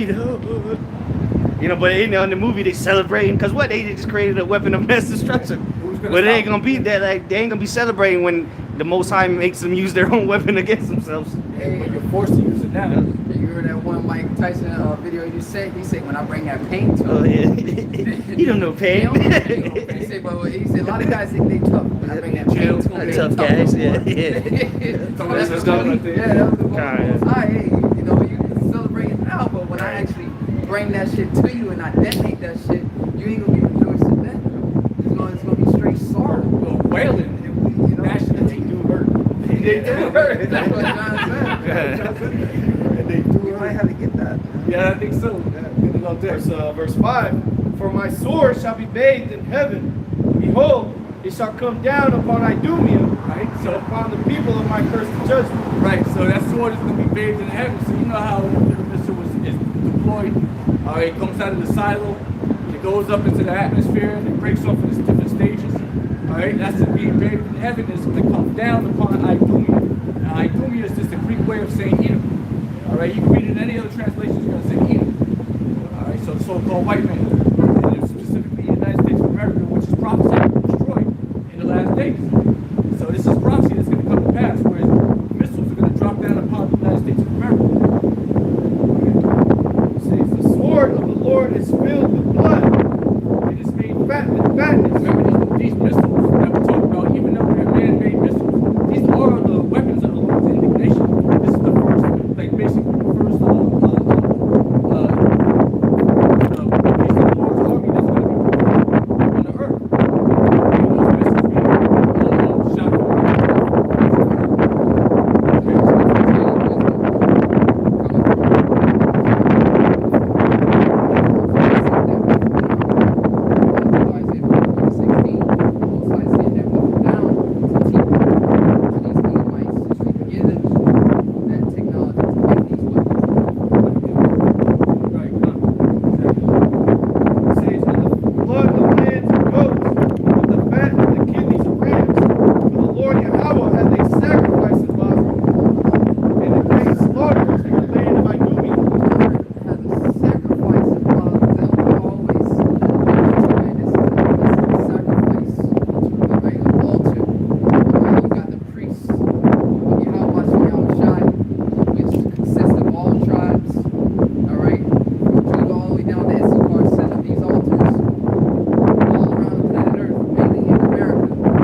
lot of depth to really appease their heavenly Father's thirst, the appetite, man. All right, it's going to be a great slaughter in Basra. Basra is just the chief city of the Edomites. All right, so we're talking about the United States and its little hubs across the world, but specifically here in the United States, which is prophesied to be completely, utterly obliterated in World War III. That's why we keep talking about the U.S. because it's seeing out to be completely, utterly destroyed. Okay, go ahead. It says, and the unicorn shall come down with them, and the bullocks with the bulls, and their land shall be soaked with blood, and their dust made fat with fatness. The scriptures talk about the land cannot be cleansed by the blood of him that shed it. Okay, because blood defiles the land, and America is defiled from coast to coast, man. Every inch of America, there has been bloodshed just to establish the so-called United States of America, man, which they're not united. But what it took to establish that was a lot of bloodshed, man. And predominantly it was a lot of bloodshed of the Israelites, the so-called Latinos and Native Americans, man. They were the ones that lost their lives in the pursuit of what do they call it? Fame and riches, so to say, as they pushed westward. Okay, glory, yeah, that's manifest destiny, man. Right? But it goes on to say, for it is the day of the Lord's vengeance, and the year of recompenses for the controversy of Zion. So see, the year of recompenses is coming. The recompense because of what? The controversy of Zion, man. The trouble that you caused to the Israelites, the devastation that's coming to the Israelites was caused by the heathen and their rulers, man.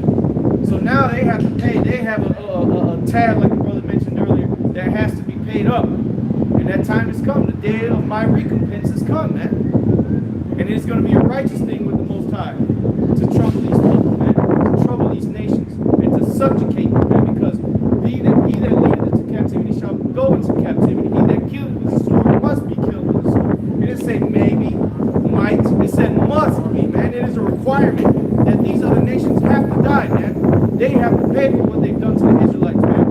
The continual licking of the wounds that they do on a day-to-day basis, man. They have to pay for these things, man. That means they have to have chains slapped on their damn wrists, and they have to be taught that what they did was an error and a bad way to go about things, man. Like the brother read, and that I believe it was Obadiah, right? You should have never come. You should have never came to you and afflicted us in the time of our trouble, man. You fucked up. So now the Lord said that you got to pay, and it said reward unto them double according to their works. So the works that they did to us, the Lord said it's going to be brought back upon them. Like the world says, you reap what you sow, or karma is a bitch. Well, when karma comes at you in real life, in real 3D, 4D, you want to know what true karma is, man. And it's going to be righteous karma, okay? Righteous recompense, man. And it's going to be brought in through who you ignorantly call Jesus Christ, man. He's going to usher in that recompense, because vengeance belongeth unto him. And his vengeance for who? The Israelites. The controversy of Israel. The controversy of Zion, the Lord's monument. Okay?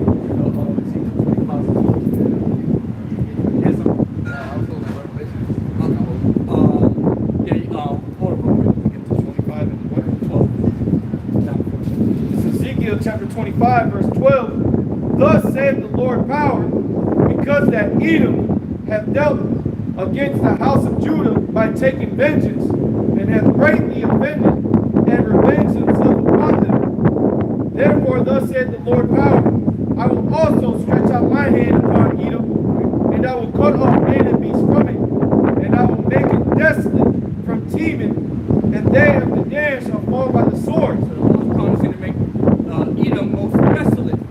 Okay? So keep on reading. Yep. Yes, I can. Yes, sir. All right. Desolation. Look it up. It's no good, man. You know, so America itself is going to be left desolate. It's going to be turned into a desert land from east to west, man. Go ahead. Verse 14. And I will lay my vengeance upon Edom by the hand of my people Israel. Ooh. See that? So the Lord ultimately is going to use Israel to lay vengeance upon the Edomites. Okay? So that's why the Lord tells us this, wait upon me. Okay? Don't try to jump the gun and try to start an army of militia against the so-called white man. You're going to lose that fight, man. Just wait upon the Lord. He said, I got something for you, man. I got something good for you. Go ahead, you read it. And they shall do in Edom according to mine anger, Right. and according to my fury, and they shall know my vengeance, saith the Lord power. Okay, the Edomites are going to know the Lord's vengeance through the people of Israel. Because the Lord is ultimately going to change a certain faction of the Israelites down here on the earth to be able to bring that judgment. Okay? And this is what we're ultimately fighting for. That power. Okay? That great standard is going to come against you so-called white people. Man. It's going to be lifted up. Go ahead. Jeremiah 16:16. Behold, I will send for many fishers, saith the Lord, and they shall fish them. Right, and if you go into the book of Mark or the book of Matthew, you go into the book of Mark, the first chapter, all right, it tells you how when the Lord came to Peter and Andrew, and they were fishing, the Lord said to them, come with me, and I'm going to make you fishers of men. All right, and this is exactly what we're doing right now. When we go on the highways and hedges and we make these videos, we put them up on the internet, it's for you Israelites, so that maybe you can hear this word and be changed through the Spirit and repent. Okay, so this is like fishing. This is like we're casting a net out there and then we're pulling the net and see what we got. But read on, see what the Lord does next after the fishing. And after will I send for many hunters. Ooh, so now He's going to change those fishermen into hunters. And we all know what hunters are capable of doing. What their main goal is to take the life of something. Right? And they shall hunt them from every mountain and from every hill and out of the holes of the rocks. Just like the brother read about them trying to cover themselves in the fucking, yo, get the fuck out of here. We see you. You see you when you look at stupid under the desk. What are you doing, We see you. We know you back there. What is this? This door's made of lead. That's it. You go phase right through the door. Look, you ain't gonna be able to do nothing against the sons of Yahweh Shem Yahushua in that day. Okay? So the Lord's gonna change his men. To be able to get you and find you, hunt you down, get you, put you in chains, kill some of you, torture some of you. And the ones that are unfortunate enough to stay alive, you're gonna be put in the most hardest, grueling slavery that you could even imagine. Go ahead. For my eyes are upon all their ways. They are not hid from my face, neither is their iniquity hid from mine eyes. You can't hide that from Yahweh Shem Yahushua. Whether you believe it or not, everything is right there in the open for the Lord to see. You can't hide that. You can have your little secret councils or whatever in the deepest, darkest caves in the earth. The Lord sees everything you're doing, Joe. Same thing with you niggas, man. You so-called Black, Hispanics, and Native Americans. You think you hide it from the Lord too sometimes, man. The Lord sees all your works too. Go ahead. Verse 18. And first, I will recompense their iniquity and their sin double. That's right. Because they have defiled my land. Israel was a people before it was a place. Right. And they have filled mine inheritance with the carcasses of their detestable and abominable things. See, now, that's right. Look at our people right now. Yeah. On drugs, worshiping idols. Because it references and says mine inheritance, which Israel is with the carcasses of their detestable and abominable things. You know, we're that valley of dry bones. But your inheritance being the valley, our people being those dry bones, man. It's just dead. Dead out here, man. Walking dead. As it said, you go into the book of Revelation, was it 11 and 8? All right? Yeah, man. Dead bodies. Just dead bodies out here. Until you hear this word, even the word don't do nothing for you niggas, man. That's why at the end of the day, man, the Lord has his vessels for honor and his vessels for dishonor, man. Even in the ranks of Israel. All right, This is Jeremiah, right to the point, 49 verse 13. For I have sworn by myself, saith the Lord, that Basra shall become a desolation. Basra again, okay, a chief city of the Edomites. All right, it's going to become a desolation. Go ahead. Yeah. Basra shall become a desolation, a reproach, a waste, and a curse. And all the cities thereof shall be perpetual waste. This is pretty clear what the Lord thinks about you Edomites, man. Go ahead. I have heard a rumor from the Lord, and an ambassador is sent unto the heathen, saying, gather ye together and come against her, and rise up to the battle. For lo, I will make thee small among the heathen,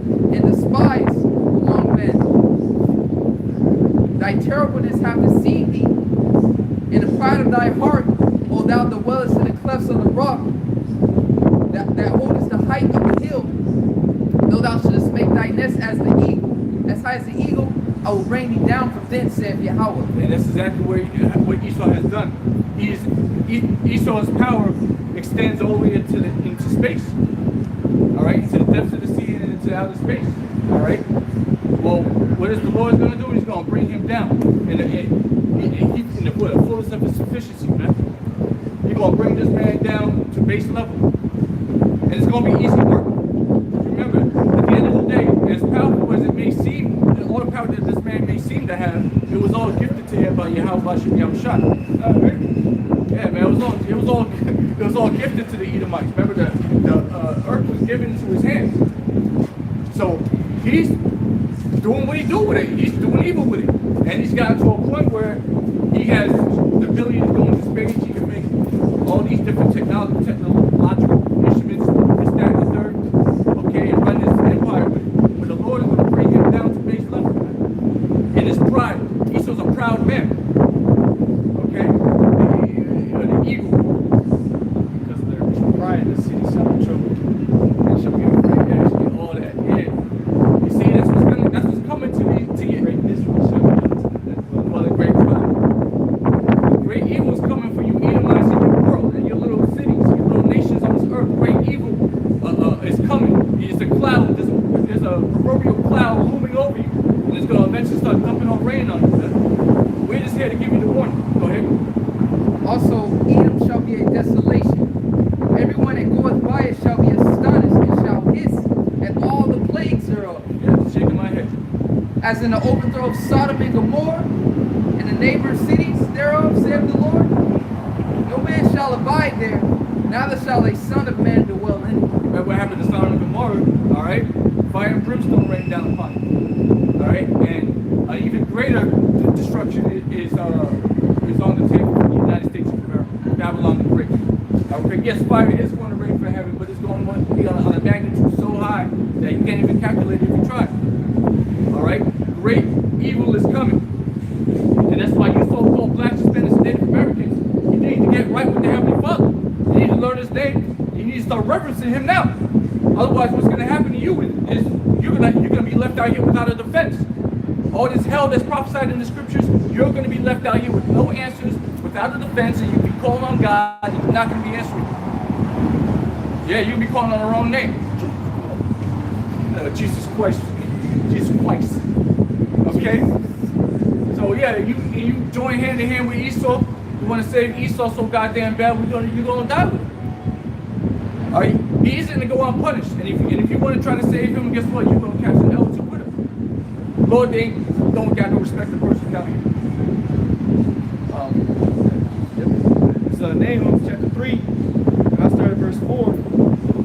Nahum chapter 3, verse 4, because of the multitude of the whoredoms of the well-favored harlot, the mistress of witchcrafts, mystery Babylon.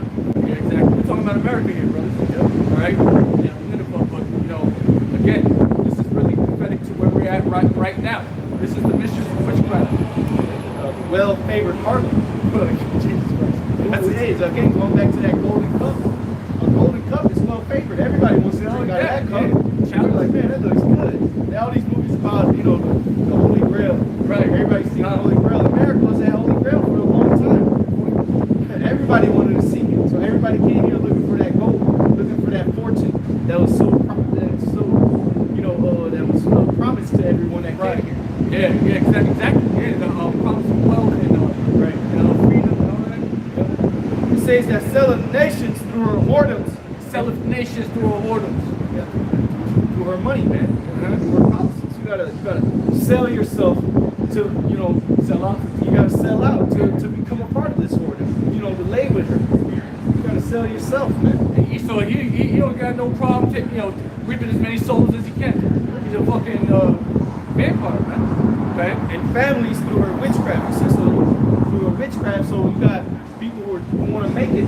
Like they got that new it's a series on Netflix. I forget what it's called. I was just watching it yesterday. It's going into people selling years off of themselves to receive fame and fortune. And some guy at the beginning of the movie, he has the salesman in his house, and he's like, yeah, look, he's like, you want to be able to get your family out of this condition that you live in. He's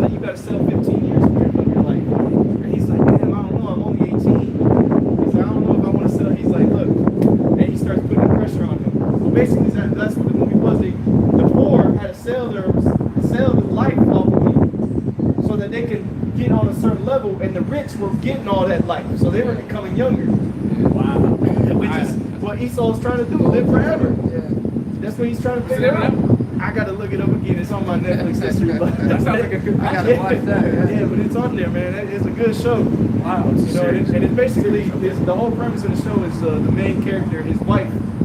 There was a contract that she did on the house, on their apartment before, and she didn't tell him that she added a collateral was 40 years of her life. Oh shit. So when they lose the apartment, 40 years. they had to pay it off. They had to pay off the remainder of what was owed right then and there. And he's like, how we gonna do that? We don't got that type of, who has 2-point-something million in their account? Because it was a nice life. It was, you know, he had sold out. He had gave up 5 years like back in the day to get up on the level. Oh. But he didn't know that his wife put a collateral was 40 years of her life. So now they had to take 40 years of her life. She died. If she dies, she dies. She was old as shit. And this nigga now he's trying to figure out how she can get her life, her 40 Fuck it, years find back. find a younger chick. Yeah, that's right. Hey, when they go into this truth, man. Yeah, exactly. You know, make your bodies a living sacrifice, Yep. man. Right. You know, it's all Time. about time. Like the brother said, it's all about time. That's what it's all about, man. What did you do with the life that the Most High gave you, the spirit that you borrowed, the body you borrowed? What did you do with that the whole time you was here? All right, What you doing when you on the clock? That's time, man. You sell out for the things of this world. exactly. Losing patience, because that's what happens. You lose patience, you sell out. That's what causes. That's what Esau has caused our people. He's put our minds in a state of time consciousness. We're so conscious about time all the time that we feel like we don't have enough for it. So Jake tried to find shortcuts around it, and the way that Jake, the most lucrative shortcut that you can take is selling out, man. And selling out so that you can make it in some way, shape, or form. Before you read that. This is St. Matthew's 24 and 22. And except those days should be shortened, there should no flesh be saved. But for the elect's sake, those days shall be shortened. That's right. So really, for the elect, you know, we consider ourselves the hopeful elect. Nobody knows who the elect is on this earth, but the Lord is clearly shortening the days for us down here, and so we can be able to endure, all right, the madness of everyday life. All right, because otherwise, you know, what did the scripture say? If not, no flesh will be saved. If the Lord is continuing to let this world go on the way it is, and on the rate it's going right now, everything will die off eventually. So the Lord is shortening the days. We can notice the Lord shortening the days because we're watching. And we're completely tuned in to the prophecies that the Lord is showing. All right? In the spirit, we're tuned into the spirit. So these days are actually flying by for us. But if not, we would lose patience. We go back into the world too. To try to regain our old lives back. But no, the Lord is shortening the days so that we may endure. He's helping them because the Lord ain't gonna give us nothing that's too hard for us. This is clearly something that's within our ability to endure. Otherwise, we would have gave up a long time ago. Yeah, that's why he gave us signs, man. All right, so we can see progression. That's why dudes fall out of the truth, because they're not watching. They don't see progression. You know what I'm saying? So they, in their mind, like, man, the Lord could. Who knows when he's coming back? They be in that mentality. Who knows when he's coming Could back? be in my grandchildren. Yeah, exactly. He could be 100 years from now. Oh, it's gonna happen, but it ain't gonna happen in my Yeah, lifetime. exactly. Yeah. That's the main one, Yeah. right? But you ain't paying attention. Yeah. You know? That's what you can tell what time it is by looking at your watch, right? Or pulling out your phone. How should I say? I get that. Yep. And you're not able to. Well, that's why only certain people are only able. It's like this is a hidden time because everybody's running off the watch. You know, Right. It's 12 o'clock or 12:05. Gotta do this, gotta do that. But we watching the time frame of the Lord. You know, through His Word.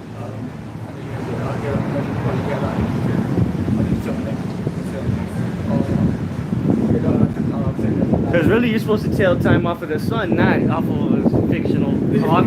Yeah, so Numbers on a digital screen with it's even technology. What you because what the first clocks were the sundials, Sundials. but then I think the first actual pendulum clocks, the ticking and all that started around the 1600s when Esau was already in power.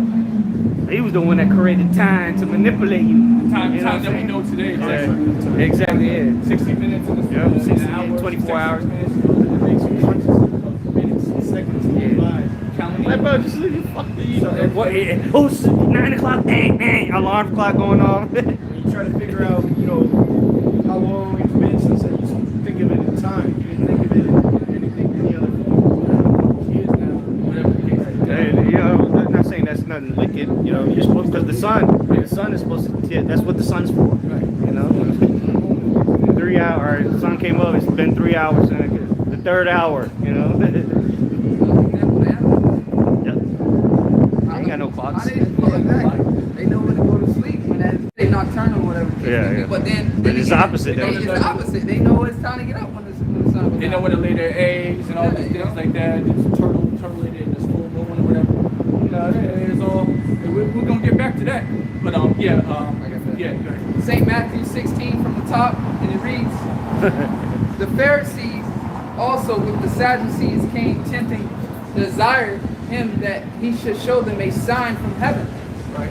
He answered and said unto them, when it is evening, say ye say it will be fair weather, for the sky is red. And in the morning it will be foul weather today, for the sky is red and lowering. It's like everybody's a meteorologist, man. Look, it's going to rain later. It should be raining around 5 o'clock today. According to my calculation. Go ahead. O ye hypocrites, Yeah. ye can discern the face of the sky, but can ye not discern the signs of the times? Because the Lord you got the spirit of slumber on a lot of these people out here. They can't see the signs. Like, for some reason, the Lord has it that we can see all of this. We can tap into the spirit and we can tell, okay, the Lord should be coming back here soon. That's how you can see the Apostle Paul can say confidently that we're months away from this thing being over. Okay? So we know, we can tell that through the spirit that time is not on Esau's side anymore. It's on our side. The All we have to do hourglass is wait it out. running out. Yeah, it's running out. Exactly. They don't got eternity. They don't got an everlasting kingdom like was promised unto the Israelites. Their kingdom's but for a moment of time.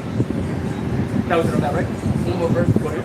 A wicked and adulterous generation seeketh after a sign, and there shall no sign be given unto it, but the sign of the prophet Jonah. And that's why the prophets are out here right now to warn you of the times that we're currently in. Okay, because now these things aren't things to come really per se anymore. A lot of these things are here already. Okay, even the microchip itself is here already. It just hasn't been the prophet hasn't taken place. They made a mandate. The elites in the know, man. They know that. That's why the prophets say when they saw us stand upon our feet, great fear came upon them.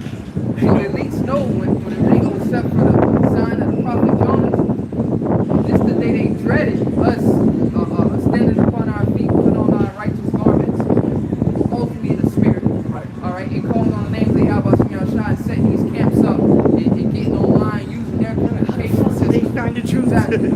But it's out of your control. Goes to show you they know. They very aware of the sign of the prophets.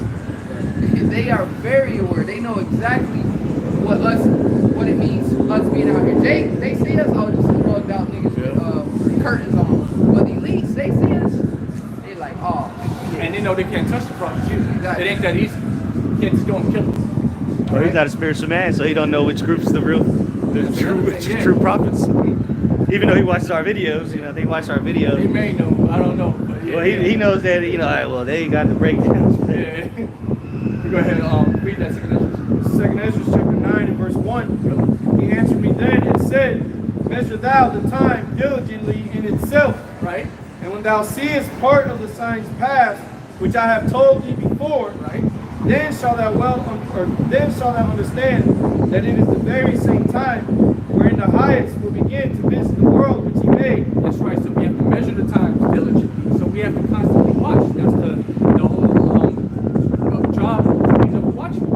Okay, we're watching it to see, all right, what's going to happen here. We're watching for the enemy. We're watching for the prophecies in this case. Okay, what's next? All right, this happened.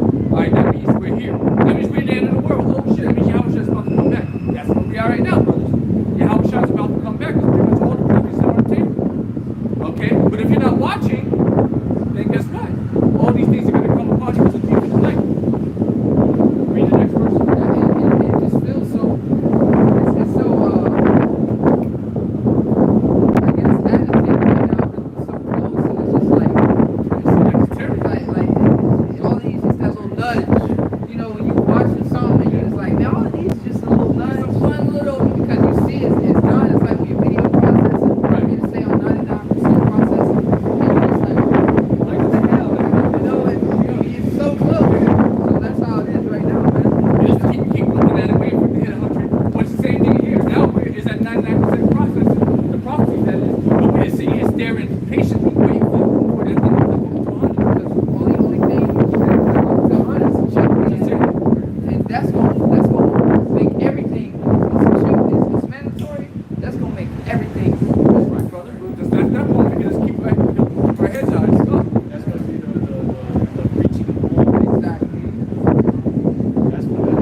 earthquakes and uproars of the people in the world. Which is something that we see now.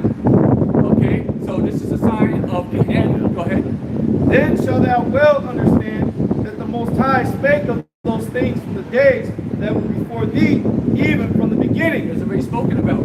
So now we're just waiting for the signs. Now we don't have to wait for the signs anymore. Now they're all here. You know. Even so, the times, or so like in verse 5, for like as all that is made in the world has a beginning and an end, and the end is manifest. Even so, the times also of the highest have plain beginnings and wonders and powerful works, and endings in effects and signs. Right, so we can see that the Lord is he's really a man of his promise. Right? This is exactly what the Lord said was going to happen. Seeing the effect of every vision. Seeing the signs come to pass. The effect of every vision is the things happening on the earth. The birth pains. That's the birth of the signs. Contractions. Yeah. The next, every little process that passed by has another contraction, birth pains, and now we're at Another tick on the clock. that's another tick. Yeah, you say it again? It's another tick on the clock. That's right. You're talking about time. That's what it is. We're just another tick in the future, closer to that day. So noonday. High midnight. What do you want to call it? 12. It's 12. It's called that. Top of the clock. And With both hands lined. lined up Both like hands, that. yeah. Oh, bro, you know what that means? That means it's death time. Death time. Destruction time. That was the that was the end of this one. That's the end of this one. Sugar back again. Okay, go back to that. Nahum chapter 3, back in verse 5, it says, Behold, I am against thee, saith the Lord of hosts, and I will discover thy skirts upon thy face, and I will show the nations thy nakedness, and the kingdoms thy And shame. that's what's happening right now, man. All right, everybody's coming out, seeing that America's the issue. America's the problem. You know, this place is wicked. You know, it's not that place with morals and you know, God fearing. yeah, God fearing. You know, it's all bullshit, man. You know, it's all lies and deceit. Okay, so go ahead. It says, And I will cast abominable filth upon thee, and make thee vile, and will set thee as a gazing stock. Yep, and that abominable filth, the Lord's going to just make chaos, just erupt in this place. We going to pray this? Open up into chapter 2. Over there Take in one of the the Middle East. drinks. You know, this filthiness is, all that is coming out. Everybody's seeing it, man. Everybody's seeing the shit smeared stain that he is, man. That America is nothing but a stain in history. Right, you go here it is, you're online shopping for a house. Ooh, that's a nice house. You show up to the place and it's fucking busted windows, shit like homeless been in there, shit stains, all kind of toilets missing. Like what the hell?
That the people who own the lands, they're the poorest within all these countries. All right, because America goes there and basically take over their natural resources to the point they don't benefit off of it. Then you're pretty much paying to live in your own country. Exactly. All the locals are in the slums, the poor. But here it is, your country's sitting on gold, Right. oil. That's anywhere. You know? Any country you go Exactly. to, the indigenous, the native people are poor. You go to Haiti, same thing. You go to South Africa, same shit. I mean, there'll be some outliers. They'll make their way up the food chain, selling out, but most of the people are the poor. They talk about the 1%ers and all that shit. That means 99% of the people are poor. Shit. There's no middle class anymore. That's what the whole COVID shit was about. Now it just made the poor and the richer get even bigger. You either became rich or you became poor during these last 3 years.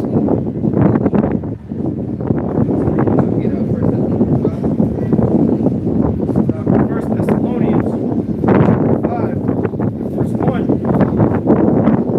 But of the times and the seasons, brethren, ye have no need that I write unto you.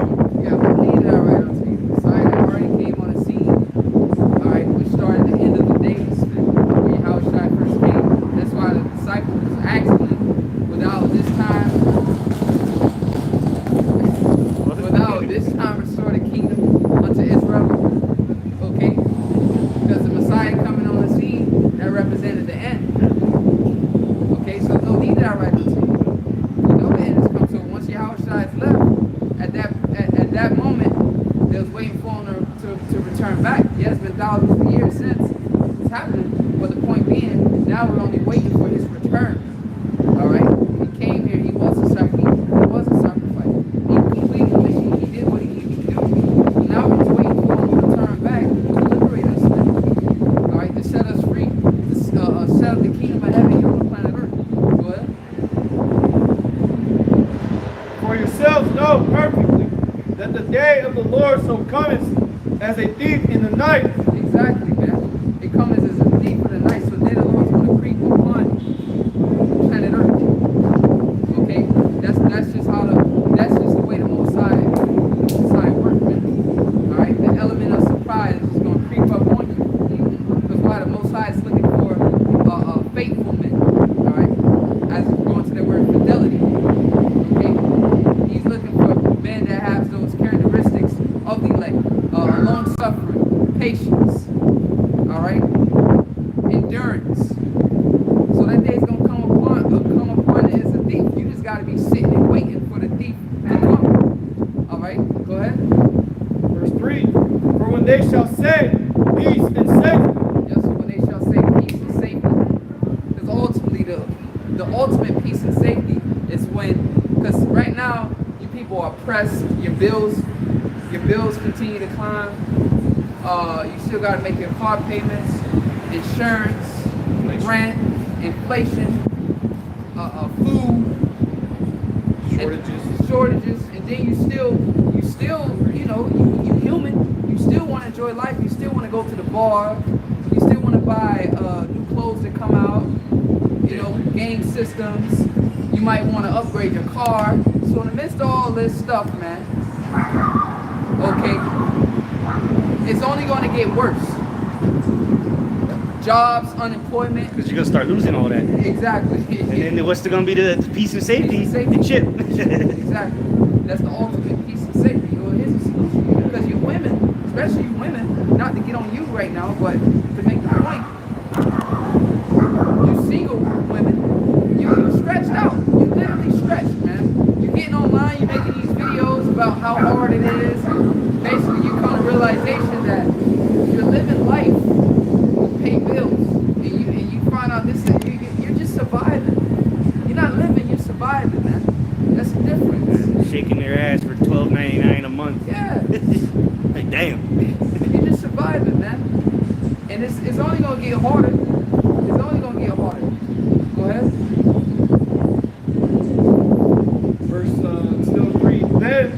Then sudden destruction cometh upon them, as travail upon a woman with child, and they shall not escape. Exactly. So when that chip is made mandatory, you go to your chipping stations, you take it, and as it say in Matthew 24, as in the days of Noah, where all it's simply saying is that it's going to be a regular day going on. People going to be buying and selling. It's going to be like a regular day.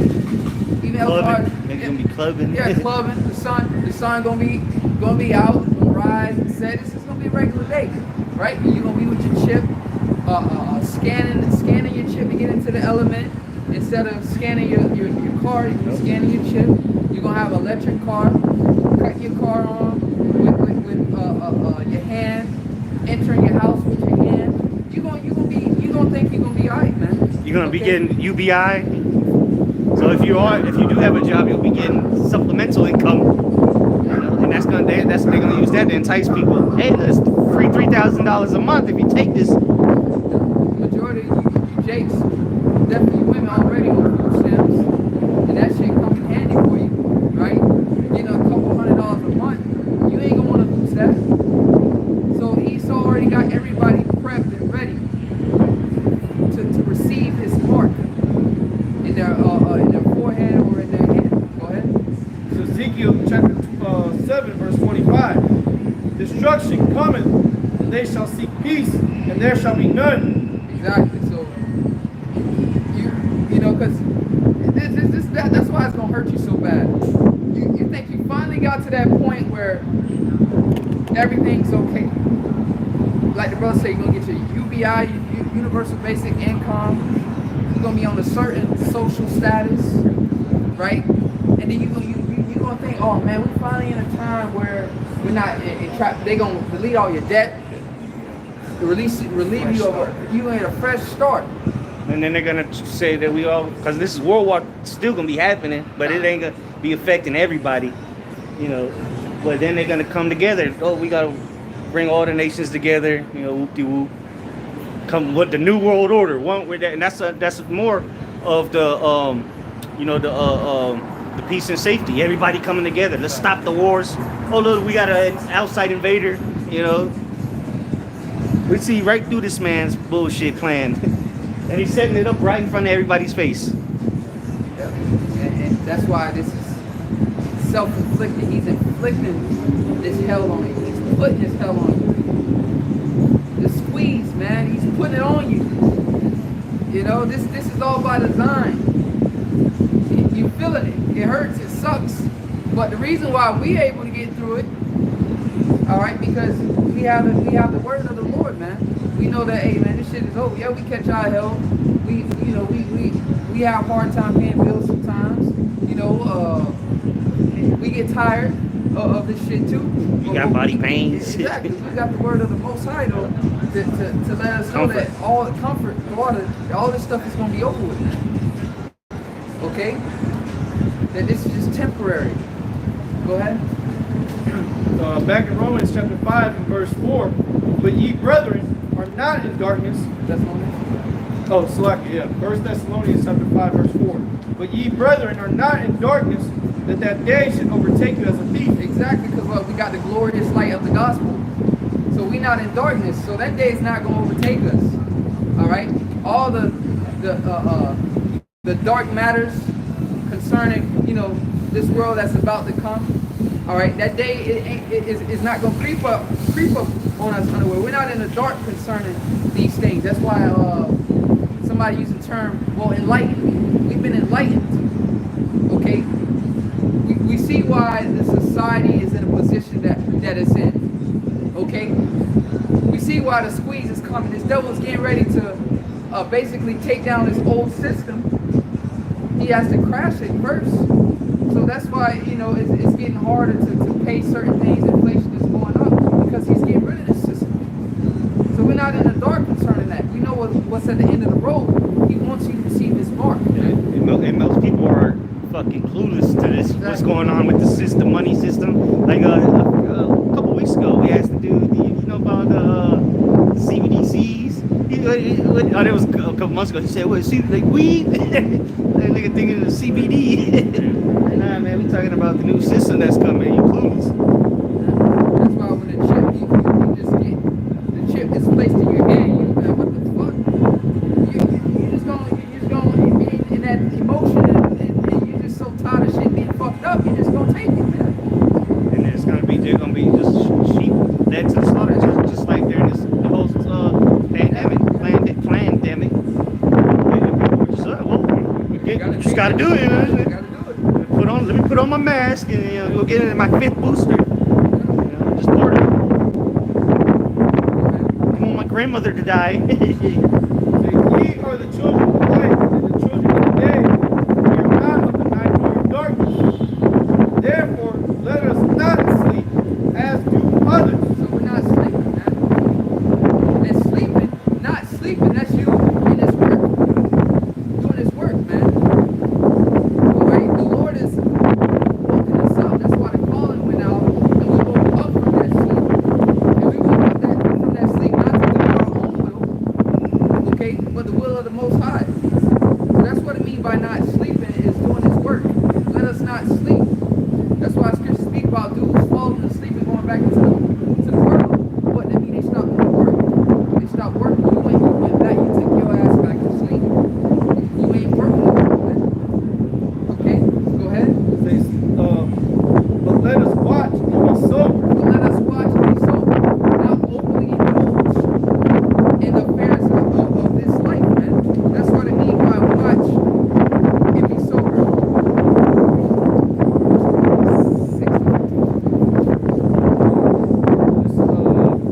For they that sleep, sleep in the night. They that be drunken, are drunken in the night. But let us, who are of the day, be sober, putting on the breastplate of faith, love. Yeah, let us be sober, put on the breastplate of faith, because that's your protection, man. A breastplate, when you think about ancient armor, that protects everything. All right? Read it again, Baba Shah. But let us, who are of the day, be sober, putting on the breastplate of faith and love, and for a helmet, the hope of salvation. For a helmet, the hope of salvation, because that's what's on the top of our dome, man. For a helmet, the hope of salvation. That's what's on the top of your mind. Hoping to be saved, man. Okay, we don't know. That's why we call ourselves the hopeful elect. We of that club, man. We hope to be saved. Go ahead. For the Most High hath not appointed us to wrath, but to obtain salvation by our Lord Yahweh Shai HaMashiach. So the Most High has not appointed us to wrath, man, but to obtain salvation. And that's the Lord speaking to the elect. This wrath that's about to come is for the wicked. 2/3 of our people, Esau, Edom. So the Most High hasn't appointed us to wrath. All right, but to receive mercy. Because we need it. The scriptures say the Lord is rich in mercy, man. So we looking for great mercy and compassion. Yahweh Bashem Yahweh Shai in these days, and we're doing the things suitable. Exactly, to make our call like sure, so we can tap into some of that funding of mercy, man. Mercy of David, only the household of David, that household being the elect. Okay, the Yahweh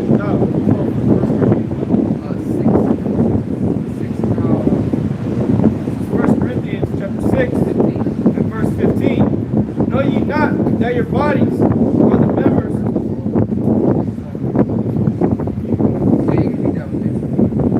First Corinthians 6 and 14. And the Most High hath both raised up the Lord, and will also raise us up by his own power. Exactly. So the Most High raised up the Lord Yahweh Shai, man. Okay, and will also raise us up, which He has done in the Spirit already. He's raising us up, man. I'm praying. Yes, sir. Hey, we talked about earlier about that physician that we needed to cure this incurable wound that we have. Well, the Lord Yahweh Shai was that man, that physician. And the scripture says not to ignore the physician. Exactly. Yep. Seek after. And it started with the healing of our mind, man. Okay? Being without that covering. We were without covering. Lost and wounded in our sins and iniquities, man. But He has raised us up. Look at us, man. We able to come out here and stand in boldness and great power, man. And now we believe something. That faith, that's what healed us. Believing. Now we believe something, man. We stand for something. We went back to our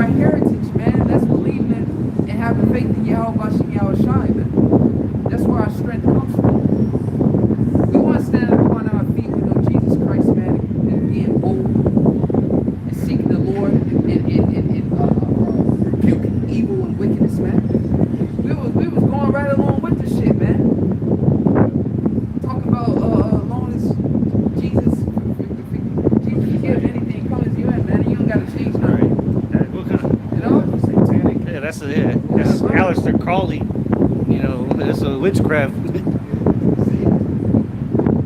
verse 15. Because what would repent even mean then? If you could just, anybody could just, it's whomsoever. There would be no need for repentance. If that was the Exactly. case, Just be the biggest demon you can be.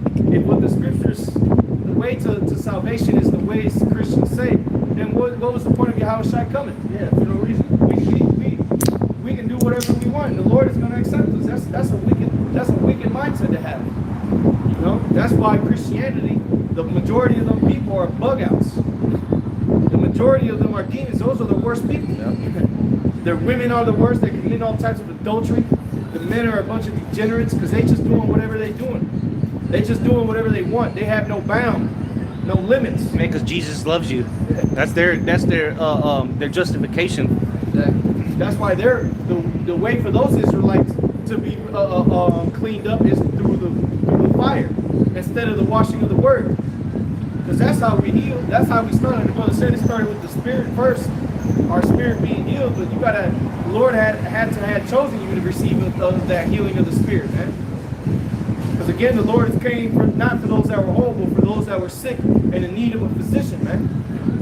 And the Lord is going to first came through what? Through the spirit to heal us spiritually. The physical healing is coming afterwards, man. Yeah. They're healing these bodies, right? Aching ass knees and feet, backs, all that.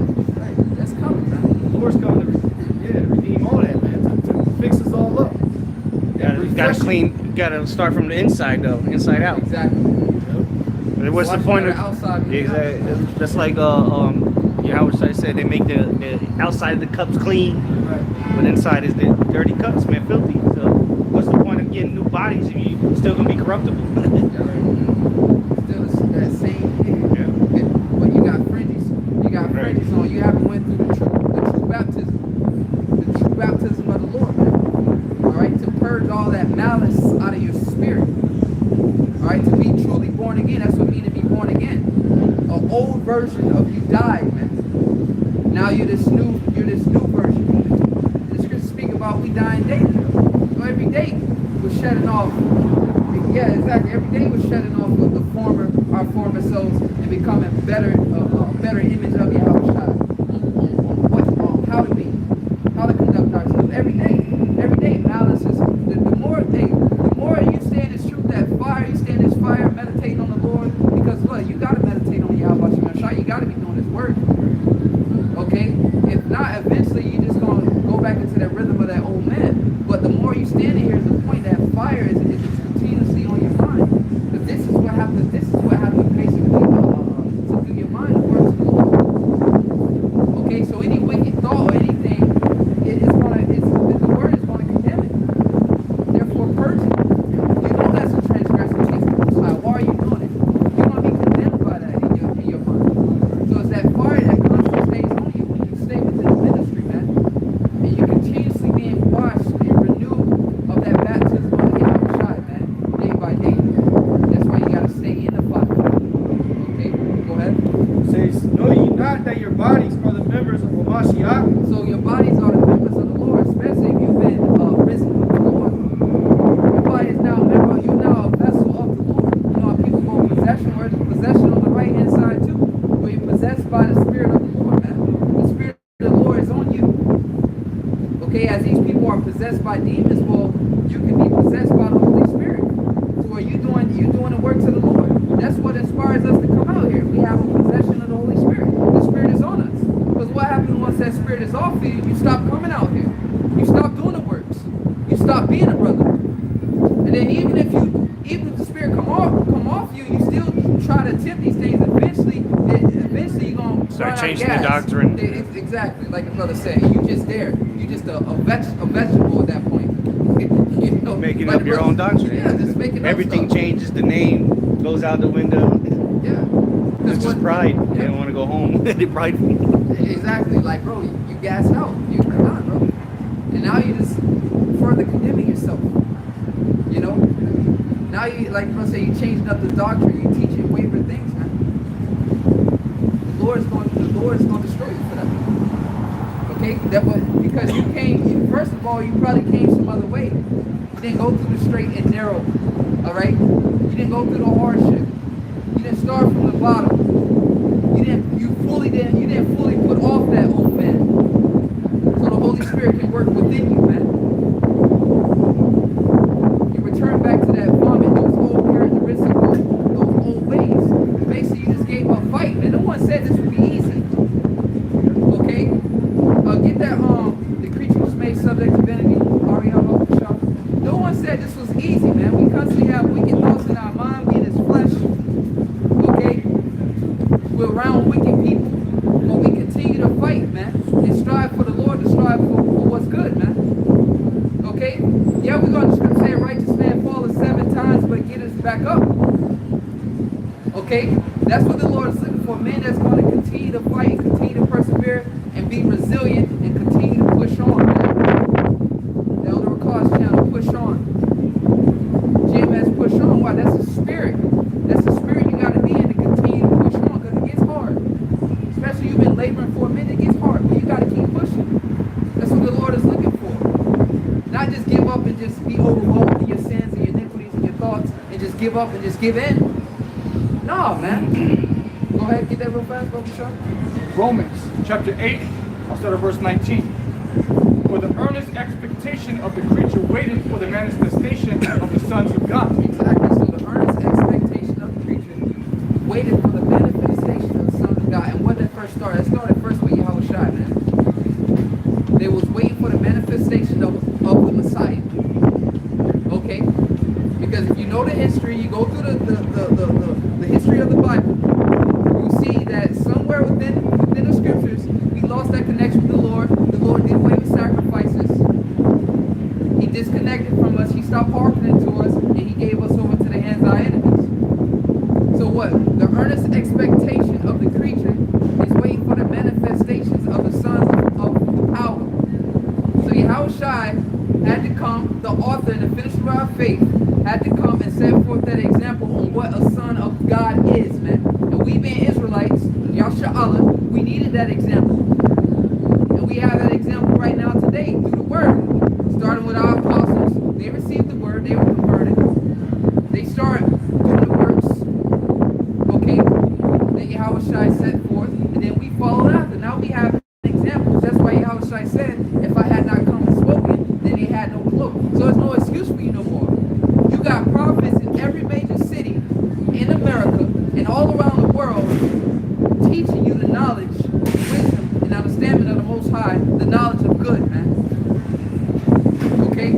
So when the day of trouble and heaviness comes, and you call upon the Lord, and you still stuck in that rhythm of the old man and your wicked ways, and the spirit of this world, which is the spirit of Satan, when the death and destruction come upon this planet Earth, you will be a part of it, man. Because you chose not to hearken to the words of the Most High, man. Examples were set forth. We can see if you had no examples, but examples were set forth, man. So there's no more excuse. Go ahead. Ariel. Verse 20. For the creature was made subject to vanity. So we were made subject to vanity, if you can receive it. The Most High put us in His flesh that is just subject to doing wickedness. That's just how it is. All right? And it's weak. You wake up, and what the flesh want to do is nothing but pleasure. All right? What feels good. And everything that feels good isn't good, man. Especially in this society. Scripture saying she that liveth in pleasure is dead when she liveth. Exactly. So if you just living to please the flesh, then you're not gonna please the spirit. So the Epicureans are. Exactly. They're going into the Stoics. You got to be a Stoic in this truth, because that's good for the mind. What Bang said, victory has made you weak. He said victory has defeated you, man. Winning too much. That's what defeated you, because it made you weak, man. All right. It takes a real soldier, a real fighter, to continue to take L's, but to continue to press on, man. That takes a different type of breed of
is done. And that's a real man. Real man don't want to stop till his work is done. Go ahead. Not willingly, but by reason of him who have subjected the same in hope. But by reason, so this is the Most High's agenda. As you say, is exercised. By reason of him, and the same is subjected us to hope. So that's what cut it off right there. We need Yahweh Shai. You see how the Lord set us up in that way? To where once I send my son, the believers, you have no choice but to believe in Yahweh Shai, because I put you in a basically impossible mission upon you. For you to try to be righteous, but here it is, you in some equipment that only can do wrong. That's an impossible task. So when he sends Yahweh Shai, right? When I send my son, I'm speaking third person, I'm not talking about me. But when I send my son, right, you have to believe on him, because you're in a body that's subject to evil. And it's impossible for you to do good. So that's what faith comes in at. The scriptures say, call no man good. Yeah, that's what I said, call no man good but the Father. Okay? Because we've done so much bad, right? That the works of our so-called works of good can't even balance out, man. The little maximum good that we've done. Okay? That's it on that. 21, it says, because the creature itself also shall be delivered from the bondage of corruption into the glorious liberty of the children of the It's Most like High. you're reading on top of I was on verse 20. Romans 8:20, it says, for the creature was made subject to vanity, not willingly, but by the reason of him who has subjected the same in hope. And when you have that knowledge, man, that's why scripture say wisdom, knowledge, subject, and stability. The creature was made subject to vanity. The Lord put us in his chains of darkness. He put us in his prison sentence, man. This body we in is a prison sentence, man. The Lord is going to free us from this body. Okay? But when you armed with that knowledge, the Lord made us know. He put us in this situation. Well, once again, it's always two sides to the coin. Even though we were made such a man, we still got to take accountability for all the wrong that we done. Because at the end of the day, we still did it. You know what I'm saying? It's still us that did it. You know, so that's the balance to it. Go ahead. Because the creation itself also shall be delivered from the bondage of corruption into the glorious liberty of the children of the Most High. Into the glorious liberty of the children of the Most High. Like Elder Gabar was going to. In that new body, man. Man, that's the first thing Yahweh Shai is going to give us. That inheritance. Because once again, that's your body is your first inheritance. When you come on this planet Earth, that's the first thing you inherit, man, is the body. Right. Before you go out and get a fancy car or whatever, the first thing you inherit is the body. Okay? Go ahead. One on that. All right. It's back in 1 Corinthians chapter 6, verse, go to verse 18. Okay, go ahead. Verse 15, it says, Know ye not that your bodies are the members of a Mashiach? Shall I then take the members of a Mashiach and make them the members of an harlot? God forbid. God forbid. Go ahead. What? Know ye not that he which is joined to an harlot is one body? For two, said he, shall be one flesh. But he that is joined unto the Lord is one spirit.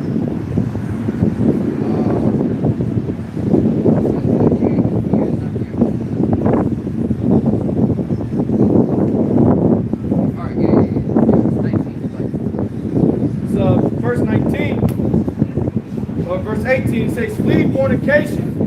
Every sin that a man doeth is without the body, but he that committeth fornication sinneth against his own body. Exactly. Fornication, which is adultery, whether it be physical or spiritual. Okay. It says, verse 19, what? Know ye not that your bodies is the temple of the Holy Spirit, which is in you? Exactly. So your body is the temple of the Holy Spirit, man. It's the spirit. It's the house where the Spirit of the Most High dwells in, man. Okay, that's why scriptures say wisdom cannot dwell in a body which is subject to doing evil, wickedness, malicious soul. Okay, this is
have of the Most High, and ye are not your own. So you're not your own, man.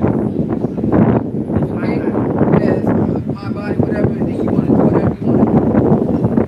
Alright, you don't know. You only live once. You want to be the biggest king that you can be. You want to fulfill every lust.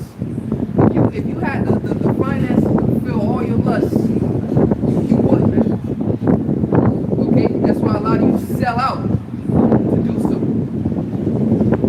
You sell out for money. If you know through money you can fulfill your heart's desire. You can fulfill all your lusts. It's nothing that can stop you. We look at an example of King Solomon. Him being wise and having all the riches. He said everything his eyes basically sat upon, he conquered it, or he dealt with it. You know, the scriptures say the eye witness upon every occasion. That's why scriptures speak about being seen. Seen live. You know, lays the vision, pinpointed on something. Alright? It's like magnifying glass. You make it big, right? You can do nothing with it, but make it real small. And as far as the burn shit, and I know that I've done that before. It didn't start a fire, magnifying glass, you concentrate, make it pinpoint a certain point, and it start a fire. Exactly. So you gotta concentrate on one thing, and that one thing is Yahweh Shai. So ye are not your own, man. All these things, once you concentrate on Yahweh Shai, everything else comes with that. Alright? Scripture say in our right hand is pleasures forevermore. You just gotta stay focused. Alright? Stay concentrate on the objective, on the mission at hand first. And when Yahweh Shai came on the scene, he didn't deal with no women. They tried to make him king, he fled. So Paul say, those that have wives, be as to be had none. I'd rather you be as me. Because all that throws off your concentration. Remember, you're in the flesh. That's why you gotta know the nature of the flesh. And then the scripture speaks about examine yourself. You gotta know yourself. Don't put yourself in certain situations that you know you're weak to. You're subject to. That's knowing yourself. Like Brother Barak said recently, he said you gotta everybody's life is basically their own individual empire. As you running an empire. So if you can't run your empire, which is your house, your life, that consists of work. Of course, this is the first thing, work, but then you still got to live amongst this world. So you got to strategize, paying your bills, all this stuff, and then you got to still be fruitful and produce, and be functional. And it's true, it is still function in society, man. Okay? But you have something real fast? Yeah, quick one. Wisdom of Solomon 6:17. It says, for the very true beginning of her is the desire of discipline, and the care of discipline is love. Exactly. So you gotta desire, you gotta have discipline, man. Alright, to be able to keep this, that's like the maintenance. This is the car, you got maintenance. So what I'm saying, maintenance is discipline. That's slow mindset. Okay? Too much scripture read about being sober minded. Too much of those fleshly things throws off that concentration. Throws off that discipline. That's why you use tools such as prayer and fasting. Okay? To strengthen up that discipline. Matthew 26:41.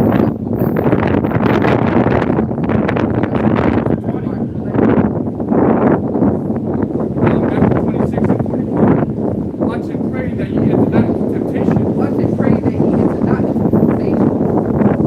Watch. Alright, be circumspect and pray. Okay? Because you don't have, you by yourself, you alone, you man don't have the strength to fight off this flesh 100%. That's why we need prayer.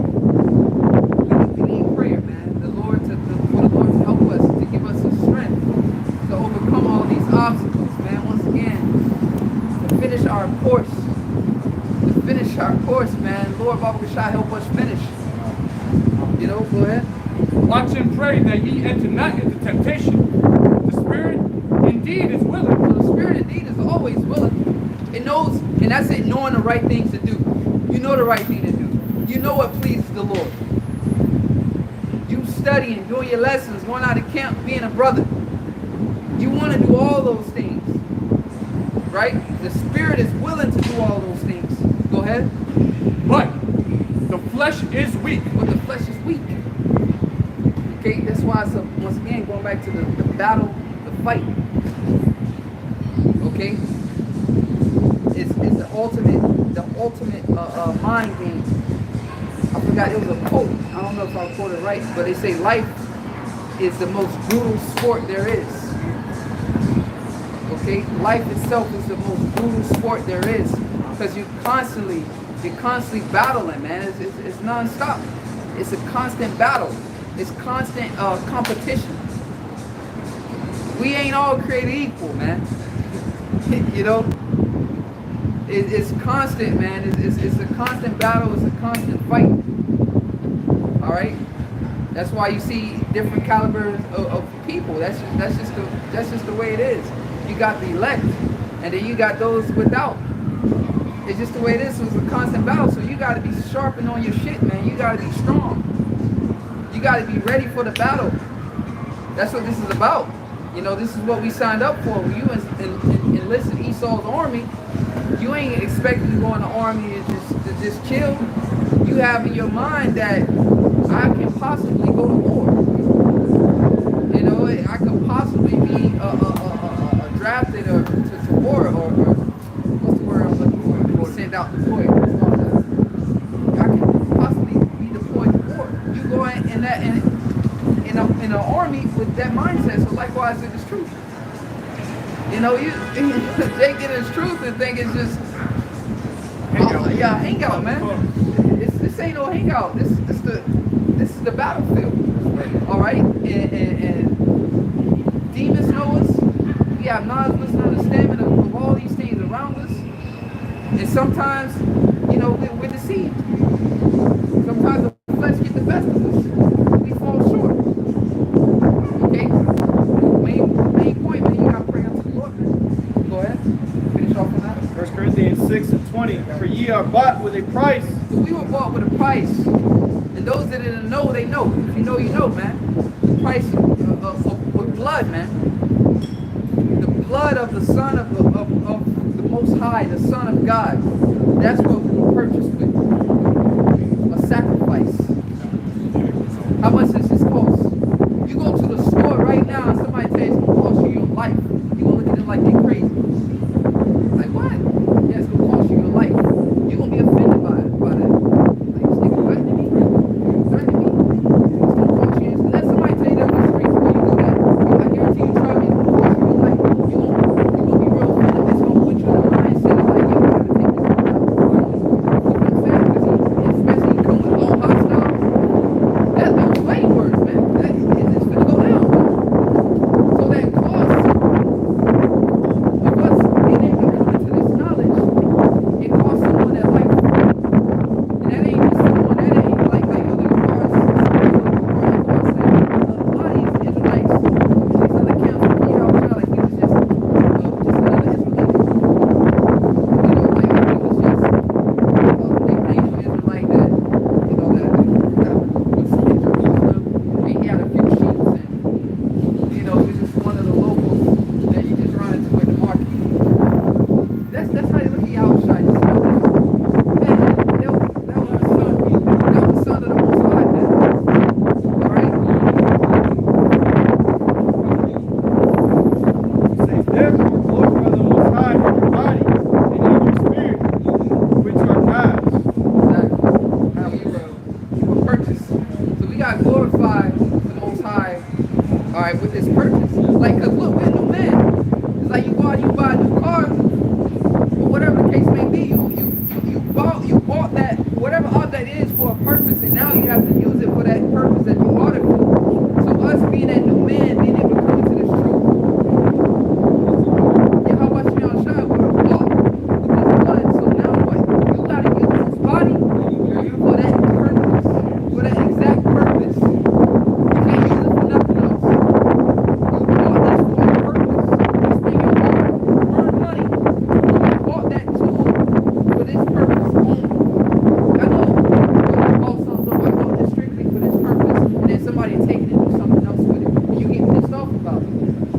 That's what Yahweh Shai. He brought us for the purpose to serve him and to do his work. So here it is, you take that body and you're going to do something else with it. You know the Lord that's going to anger the Most High. It's going to piss him. It's going to entirely piss him off, man. Yeah, we're going back into the world doing that works, man. Besides what he meant. But, you know, that we're going to leave it there. You know, we'll give all praise. Yahweh, Hashem, Yahushai, Hashem, Rakadash.